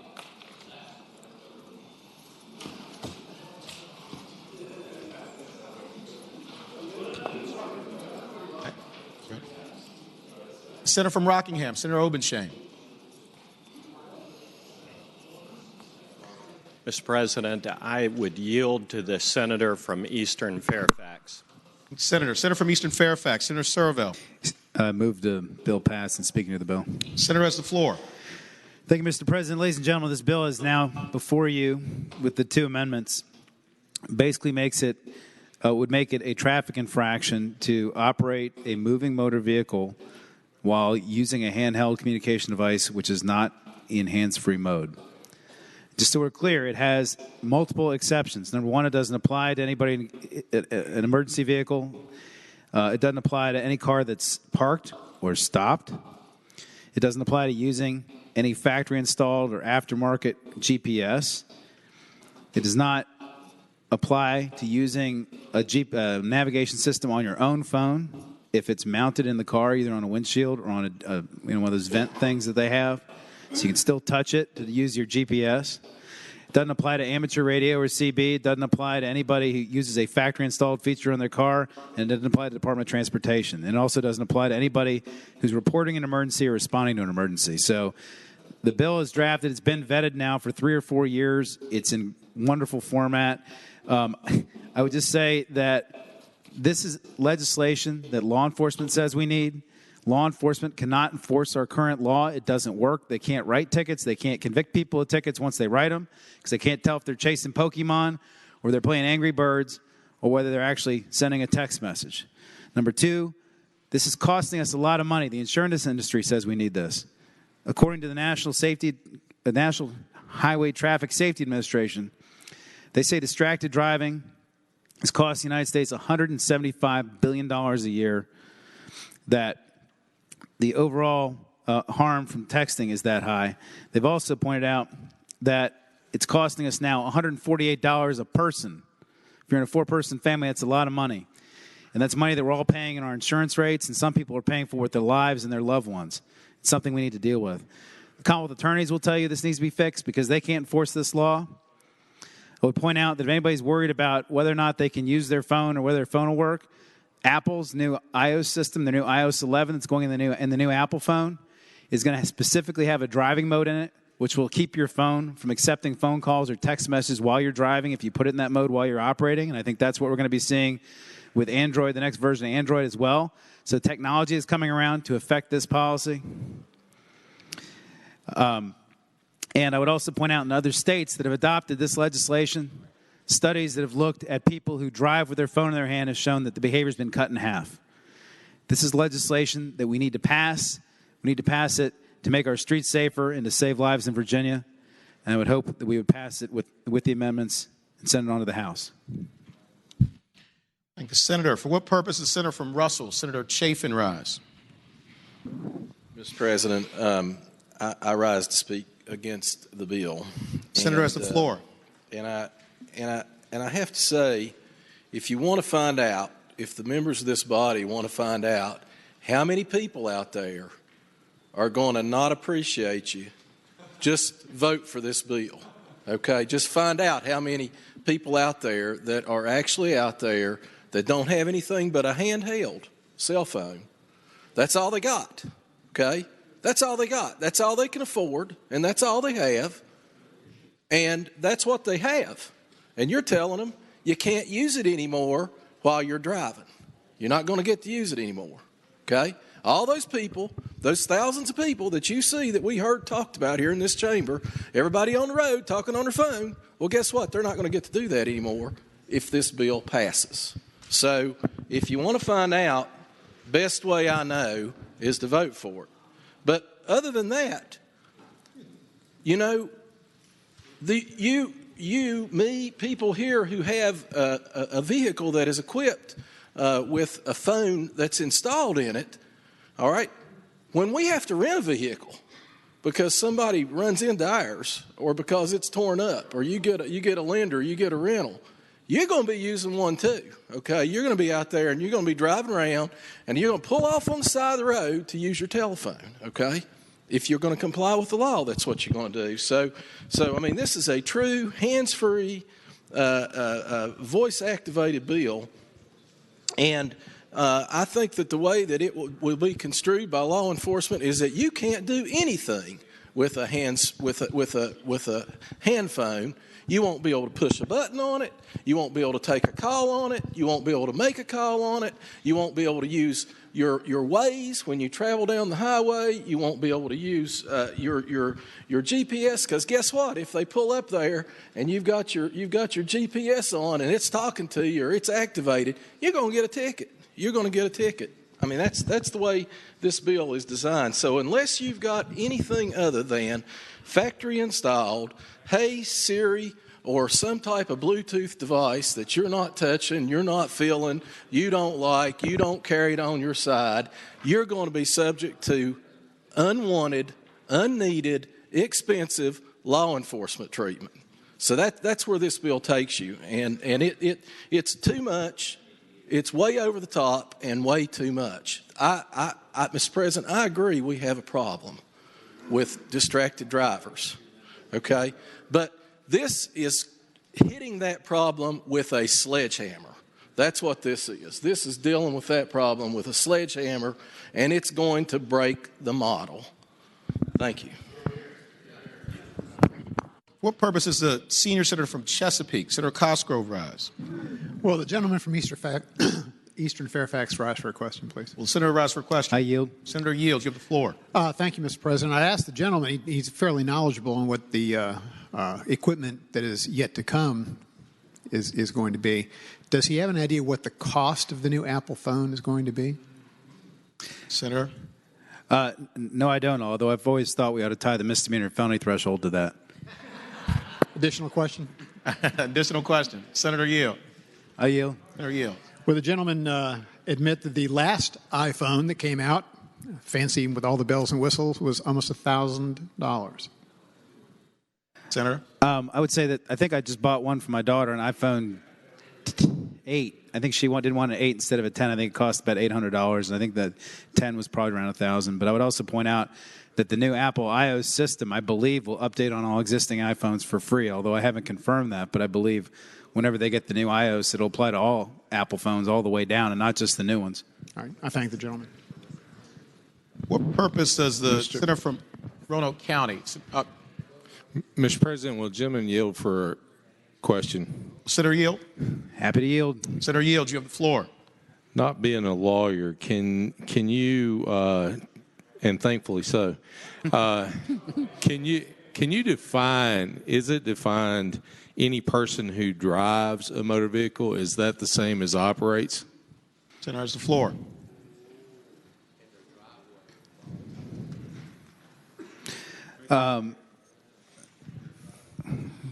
Is drive a motor vehicle, Mr. President, defined in the code?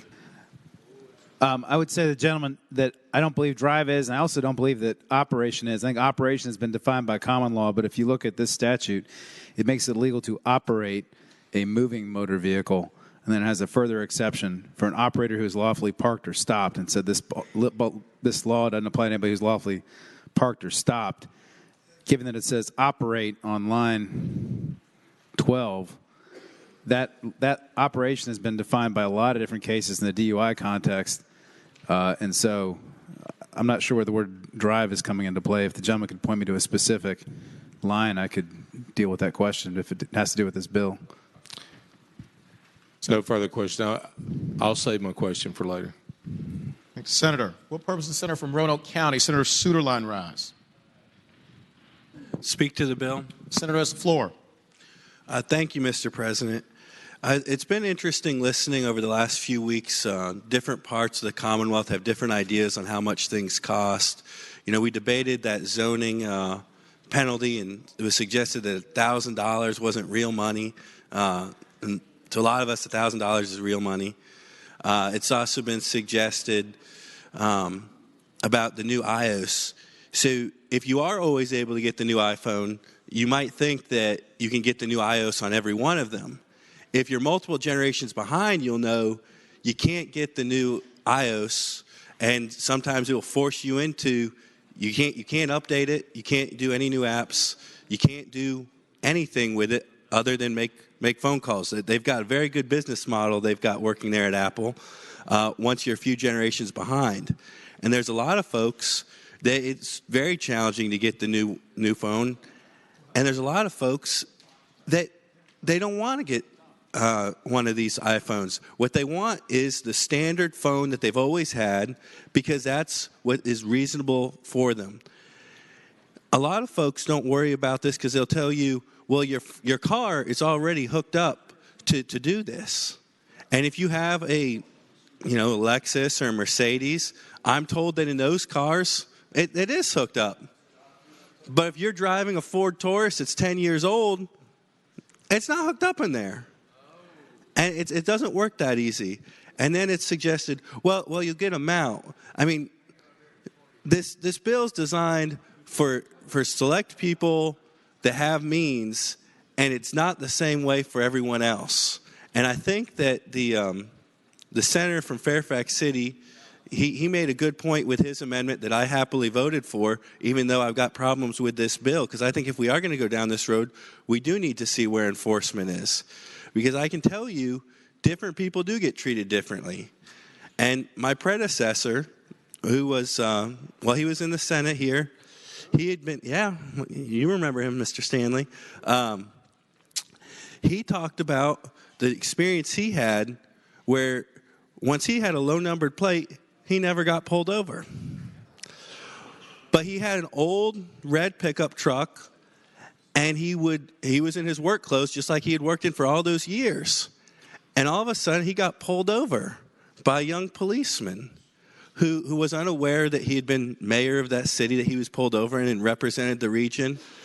And he was treated a lot differently, all because the sticker on his license plate hadn't been put up a few days before like it ought to. And he should have done it, but the way he was treated was not right. And he was told, well, according to our computer system, you haven't even re-registered. Well, he didn't know he was talking to a member of Senate Transportation who said, well, why don't we call Commissioner Holcomb? And, didn't embarrass the man like that, but pointed out, it is here. I've got the sticker in the back of the car. I'll put it on. But the way he was treated when it was, driving the old beat-up red truck versus when he was driving his Cadillac, which he doesn't have installed for the phone because that's not his sort of thing, but it is able to do it, people do get treated differently. And every time we make it easier for someone to get pulled over, we exasperate that problem.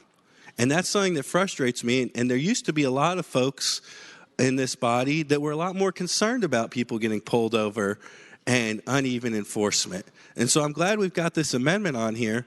But even with that amendment, if it's successful, we're going to find out how it went, not stopping the problem to begin with. So I hope it will be the pleasure of the body to defeat the bill. What purpose does the senator from Chesterfield, Senator Chase, rise? Thank you, Mr. President. I'd like to speak in favor of the bill. Senator has the floor. Y'all have heard me talk about my kids a lot on this floor, and right now, as of today, is my son's 16th birthday, and I will have a fourth driver in the Chase household. And let me just ask this question, which is more costly, the cost of a life versus the $6 that it's going to cost me to get a cell phone mount for my car? The Chase family has a fleet of vehicles. I happen to drive a Lexus, but it doesn't have the nav in it. So I'm going to have to buy one of these mounts, but I think it's worth it. Because one day I live on a busy street, and y'all have heard about it, where we have 6 schools within about 2 miles. And my husband was almost hit head on by somebody that was not paying attention. So I would urge the body to, sometimes it's an inconvenience to be safe. And in this case, I think it's worth it for our kids and for our families and to protect the Virginians that live in our district. And, nobody likes to be bothered or hassled, but I can tell you it's worth the hassle in my family to make this change. So I will be voting yes today. What purpose does the senator from Prince William County, Senator McPike, rise? Thank you, Mr. President. Speaking to the bill. Senator has the floor. Listening to some of the folks, and in a little retrospect also about my own family, I've heard stories about one of our members riding in the back of a pickup many years ago growing up, and I think a lot of us have as well. And there's also a time where we didn't have cell phones growing up. there wasn't that sort of convenience or that issue. Bringing it back to my family, my daughter texted me, in fact, 2 weekends ago and said, "Dad, for Lent, I want you to give up dealing with your phone while you're driving." And coming from my daughter, kids are really observant. And I was kind of busted, right? My own daughter busted me and said, "Dad, give your phone up for Lent while you're driving." And that said something to me that I'm guilty as well of that. And our kids are very observant. And we're teaching a new generation of bad behavior. And my daughter also has a learner's permit and is learning to drive. And so as a dad, I failed her. And I think we have an underlying message to pick up. We're probably the first generation that has dealt with phones and cell phones in our cars, because growing up, we didn't have them. I think most people here didn't have them, unless you carried a briefcase. Maybe Saslaw had a briefcase in the late 80s. It was a cell phone, but most of us didn't. But I think it's a relevant story that, my own daughter asking me to give it up for Lent is telling me something as well, that I'm sending a message to my kids. We're teaching the next generation that it's the right thing to do. This is a good piece of legislation. We need to move forward with it. I've seen too many accidents as a firefighter EMT on the road, along 95 and other places. As the good senators from Virginia Beach spoke to last week about the number of drivers who are, in fact, distracted. And we need to do the right thing today and vote for this measure. Thank you, Mr. President. Thank you, Senator. For what purpose, Senator from Eastern Fairfax? Senator Searville rise.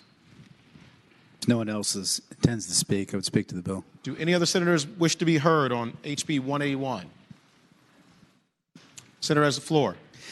Thank you, Mr. President. Speaking to the bill, so I'm glad we didn't have phones when I was 16, because I was in 3 accidents the first 12 months I was driving. I probably would have been in 3 more if I'd had a phone.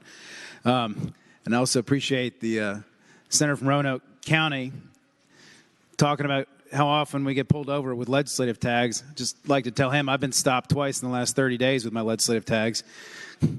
I had a bad headlight, and I forgot to put my license plate sticker that we got from the commissioner at the beginning of session on my plate, and so my plate was expired. But I think people don't understand the bill we're looking at, because I'm really confused about the debate I've heard. Because right now, today, and listen, I'm as much in favor of civil liberties as anybody. I defend people in court every day and fight for their constitutional rights to make sure the government isn't interfering with them in them going about their daily activities. But if you look at our law today, it says that you can be stopped for using this phone if you're entering texts or numbers in it for purposes of communication. So if a police officer sees a phone in your hand, they have probable cause to seize your person, stop your car, interfere with your life right now if you are engaged in lawful conduct. So today, under the law that's on the books, it's easy for an officer to stop you if he just sees a phone in your hand. This law narrows that down. If the phone's in your hand, you can be stopped. If the phone's not in your hand, the government won't bother you anymore. If you don't like the government messing around your life, pulling over your car, then vote for my bill. Or vote for, actually, it's Senator Collins's, or Delegate Collins's bill that's become my floor substitute. But if you don't like the government getting into your business, then this is your bill, because this narrows the kinds of reasons that police can stop you. So I don't understand that argument, number one. Number two, if you have problems with your phone, then go buy a cord. Every phone today comes with one of these headsets with a wired cord. They cost about $2. I see them at every gas station on I-95 now. You don't have to get a $100 Bluetooth. You can get a wired cord and plug it into your phone, and you can talk with that. And so that takes care of the whole Bluetooth and the cost issue. I heard an argument about Waze. The bill has a specific exception for Waze. It says if you want to use Waze or you want to use Google Maps, number 4, the provisions of this section shall not apply to the use of a handheld personal communication device, purposes of navigation or generating audio transmission, provided the device is physically mounted to your vehicle with a $6 amount. If you want to drive on Waze, if you want to use Waze, you want to use Google Maps, pay $6 for a mount and put it on your window. You can use Waze all day long, all you like. If you're worried about making a phone call, if you have to make a phone call while driving, Siri call home, or enable the Google app on your Android. Google Call Home. It'll wake right up and it'll call home. It's not a hard thing to figure out.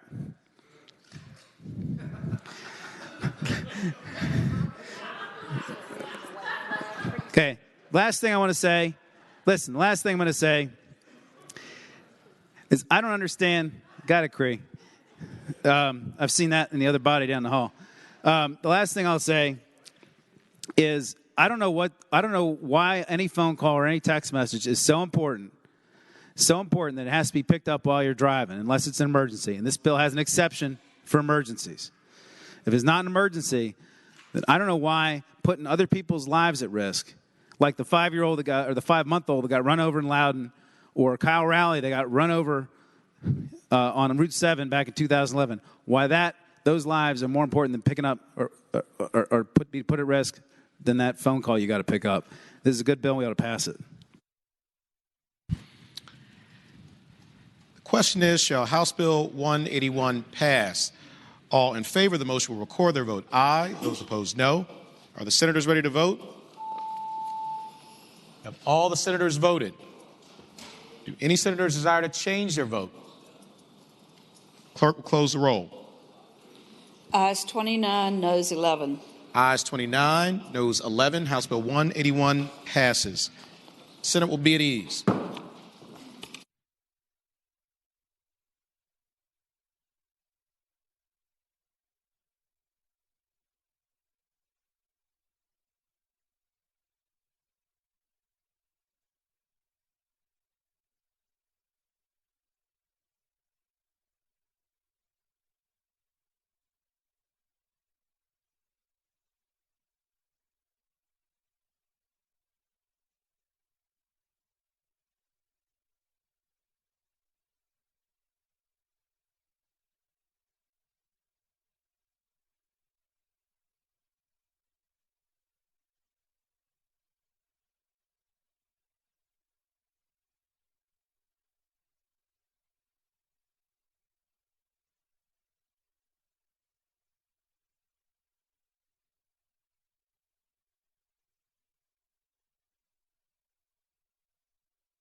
Senate will come to order. The senators will please take their seats.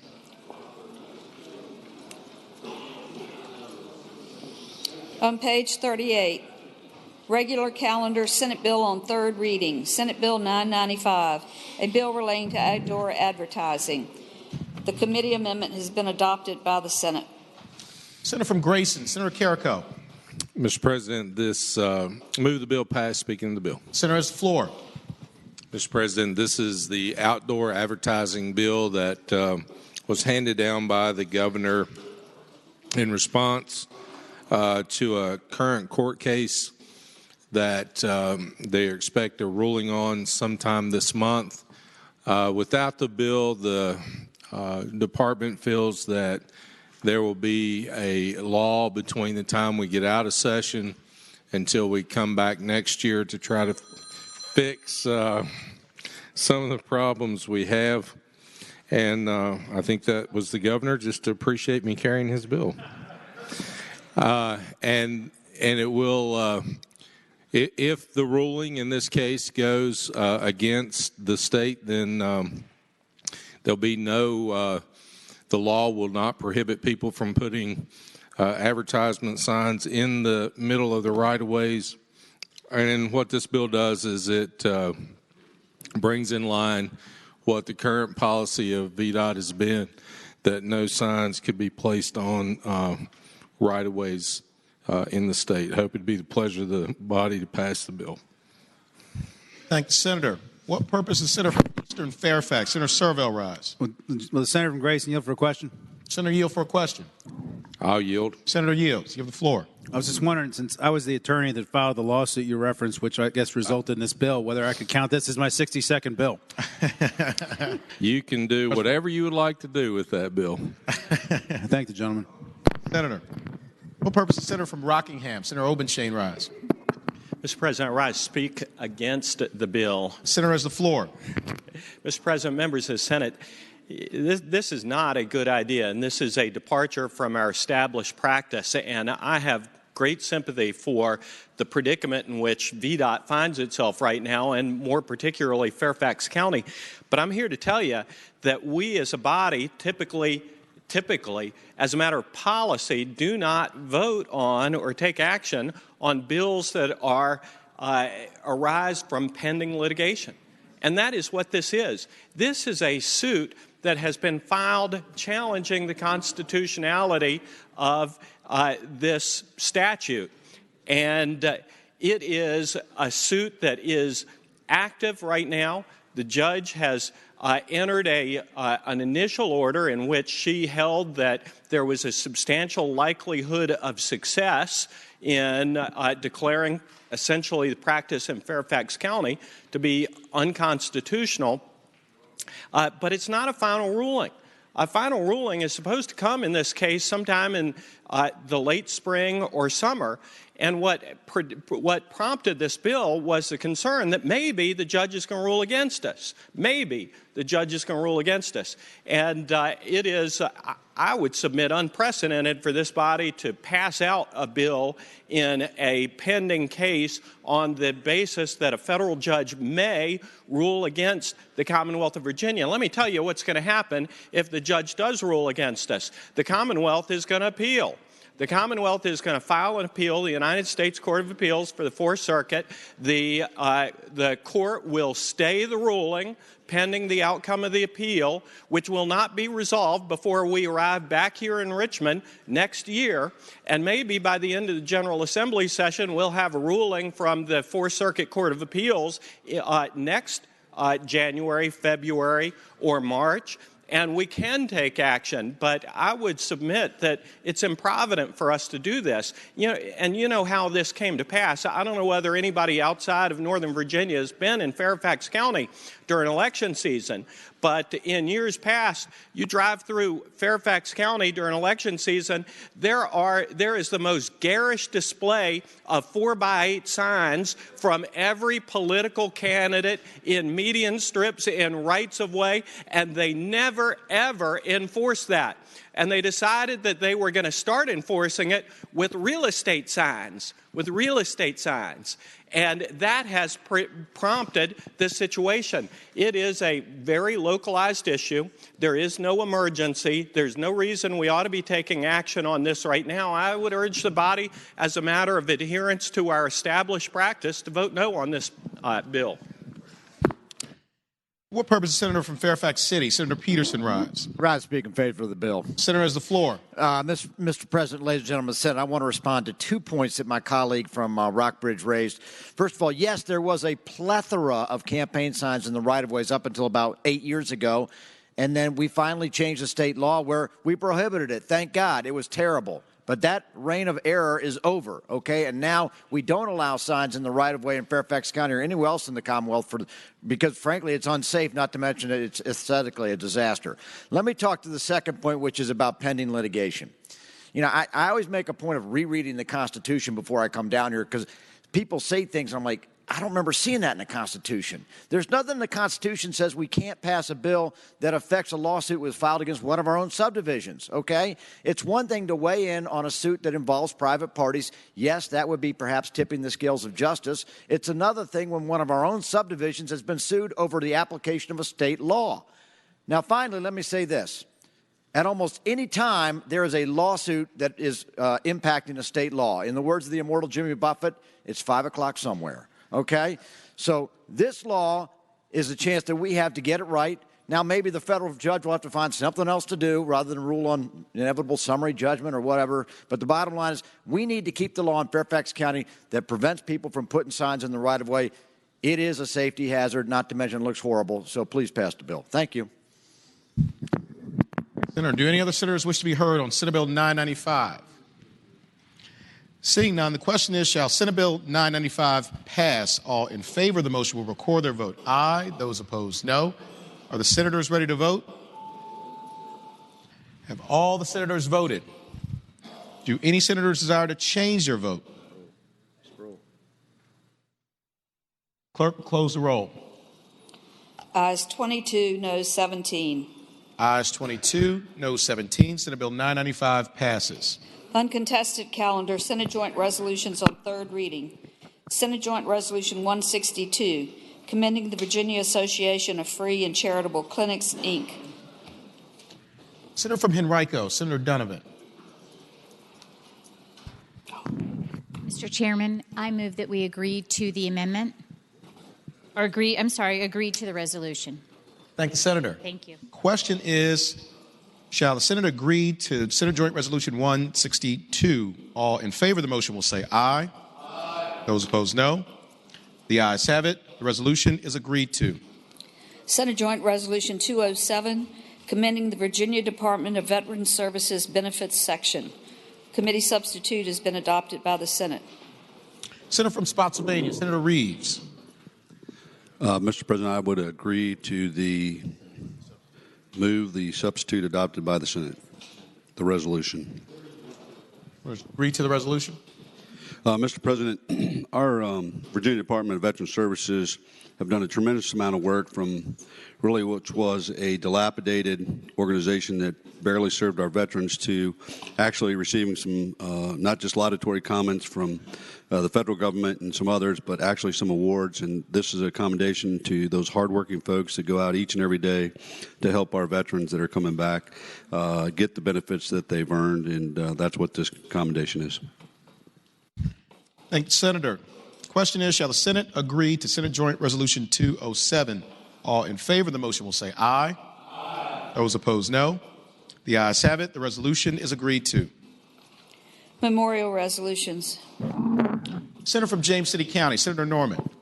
Thank you, Mr. President. I would now move all of the memorial resolutions on pages 39 through 44 of the calendar, including House Joint Resolution 302 through Senate Resolution number 50, be agreed to in the block in the usual manner, waiving the reading of the resolutions with the understanding that any senator who desires to remove a resolution from the block will please do so after the clerk has read the title of that resolution. Thank the Senator. The question is, shall the memorial resolutions on pages 39 through 44, House Joint Resolution 302 through Senate Resolution 50, be considered in the block in the usual manner, waiving the reading of the resolutions thereof, with the understanding that any senator desiring a resolution be removed from the block will do so after the clerk has read the title of the resolution.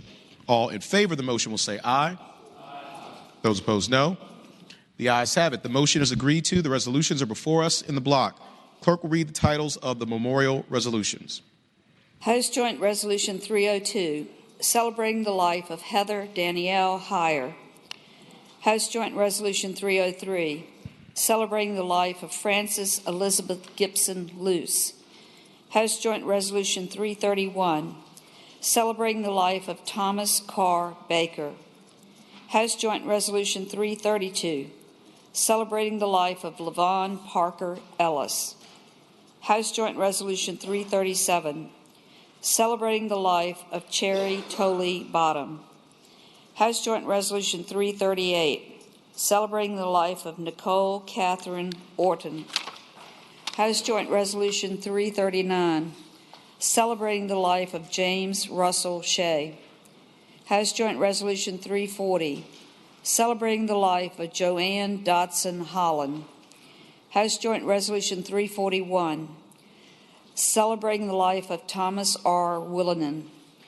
House Joint Resolution 342, celebrating the life of Martha Ann Miller. House Joint Resolution 343, celebrating the life of Christine Gritchman Cordy. House Joint Resolution 348, celebrating the life of Nabra Hassanemin. House Joint Resolution 353, celebrating the life of Murray K. Carton. House Joint Resolution 361, celebrating the life of the Honorable William T. Stone, Sr. House Joint Resolution 364, celebrating the life of Wanda Bauer Moorhead.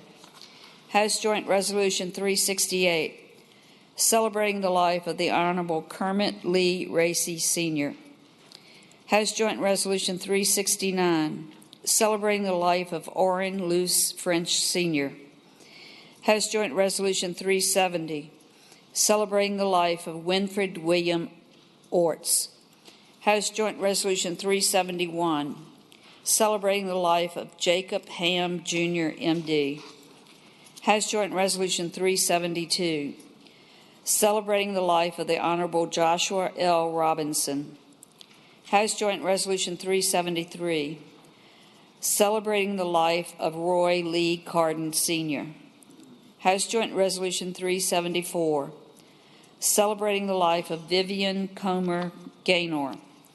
House Joint Resolution 375, celebrating the life of Shelby Manuel McCoy. House Joint Resolution 376, celebrating the life of Bernard Lee Stokes. House Joint Resolution 377, celebrating the life of Howard Franklin Simpson.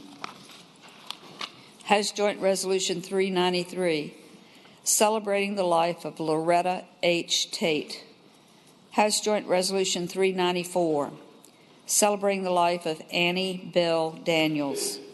House Joint Resolution 395, celebrating the life of Tom Kane. House Joint Resolution 396, celebrating the life of Benjamin O. Moore, Jr. House Joint Resolution 402, celebrating the life of Lieutenant Colonel Walter Joseph Potok, United States Air Force, retired. House Joint Resolution 403, celebrating the life of John J. Harrell. House Joint Resolution 412, celebrating the life of Thelma Cozies. House Joint Resolution 413, celebrating the life of Dorothy Carter Gill. House Joint Resolution 414, celebrating the life of William H. Bozeman. House Joint Resolution 415, celebrating the life of Mildred Lee Shiver. House Joint Resolution 416, celebrating the life of Deputy Curtis Allen Bartlett. House Joint Resolution 417, celebrating the life of Sarah Danielle Sanders. Senate Joint Resolution 194, celebrating the life of the Honorable William T. Stone, Sr. Senate Joint Resolution 197, celebrating the life of Thaddeus Wilbur Tate, Jr. Senate Joint Resolution 198, celebrating the life of Ludwell Harrison Johnson III. Senate Joint Resolution 199, celebrating the life of Louise Ann Hutchinson. Senate Joint Resolution 202, celebrating the life of the Reverend Frederick Risdon Miles Carter. Senate Joint Resolution 203, celebrating the life of Grace Victoria Edmondson Harris. Senate Joint Resolution 204, celebrating the life of James Henry Bowman. Senate Joint Resolution 206, celebrating the life of Maddie Jefferson Shepard Thrower. Senate Joint Resolution 210, celebrating the life of Suzanne Davis Miller. Senate Joint Resolution 216, celebrating the life of Roland R. Kessler. Senate Joint Resolution 217, celebrating the life of Eugene L. Crump, Jr. Senate Joint Resolution 218, celebrating the life of the Honorable Harry Robert Perkey. Junior Senator from Virginia Beach, Senator D-Step. Can that come out of the block and go by for the day? Without objection, Senate Joint Resolution 218 will come out of the block and go by for the day. Senate Resolution 50, celebrating the life of Philip W. Ross. The resolutions will be agreed to in the usual manner. All those in favor of agreeing to the memorial resolutions will please rise.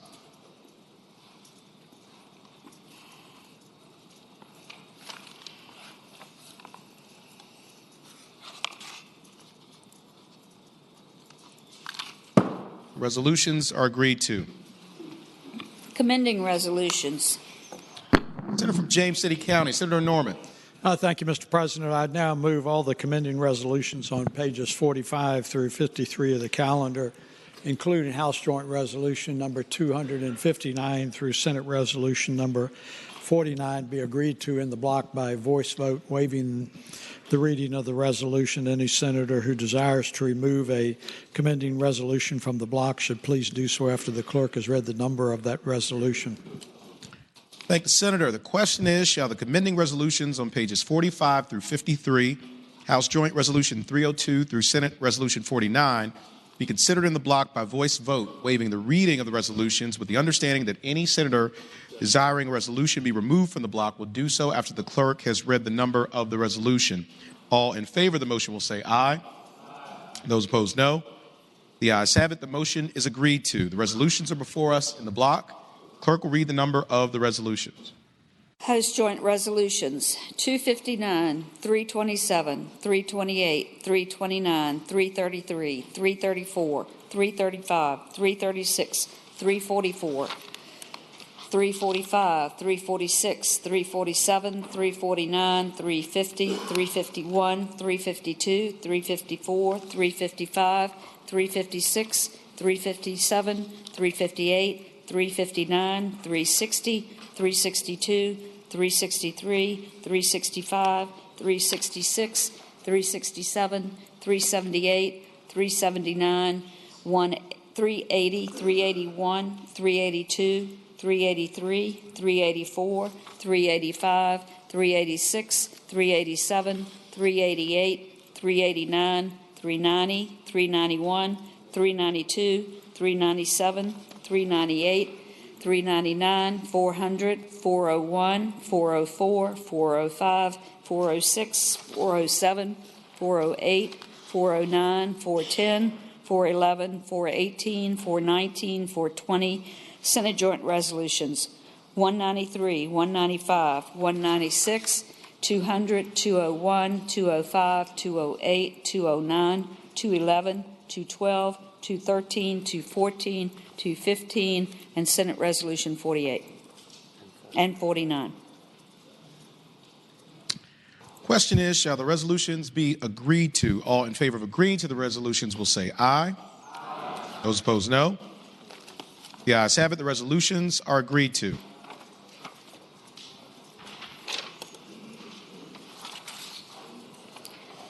Senator from James City County, Senator Norman. Conferees on the part of the Senate on House Bill 690 on page 14. This is a replacement as named by the chair of Privileges and Elections, Senator Vogel, are Senators Mason, Spruill, and Vogel.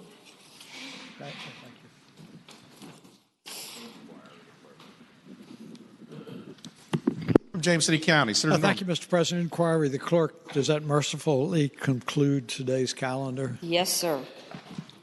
Is there any other business to come before the Senate? Junior Senator from Virginia Beach, Senator D. Steph. Mr. President, I rise for introducing a Senate joint resolution by unanimous consent. Senator has the floor. Mr. President, I wanted to introduce a Senate joint resolution for Captain Paul Hollingsworth, who was a Silver Star Medal awardee, 3-time Distinguished Flying Cross, 5 Air Medals, and 3 Navy Commendation Medals with Combat V. So with that, I'd like to introduce a Senate joint resolution by unanimous consent. Question is, shall the Senate grant consent to introduce a joint resolution mentioned by the junior senator from Virginia Beach? All in favor of the motion will say aye. Aye. Those opposed, no.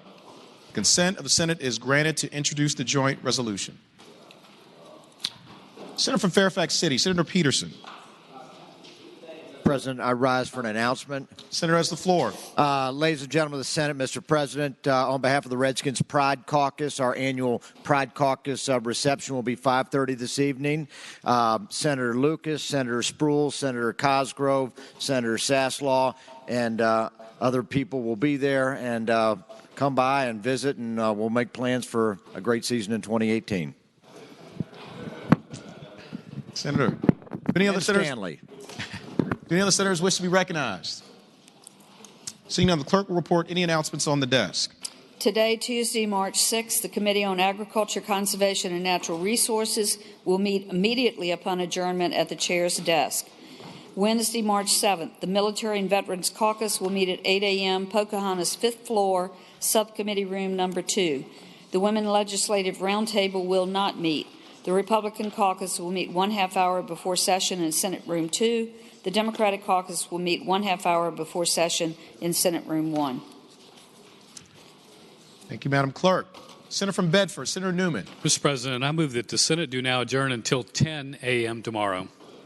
And Senator, the question is, shall the Senate stand adjourned until 10 a.m. tomorrow? All in favor of the motion will say aye. Those opposed, no. The ayes have it. The Senate stands adjourned until 10 a.m. tomorrow.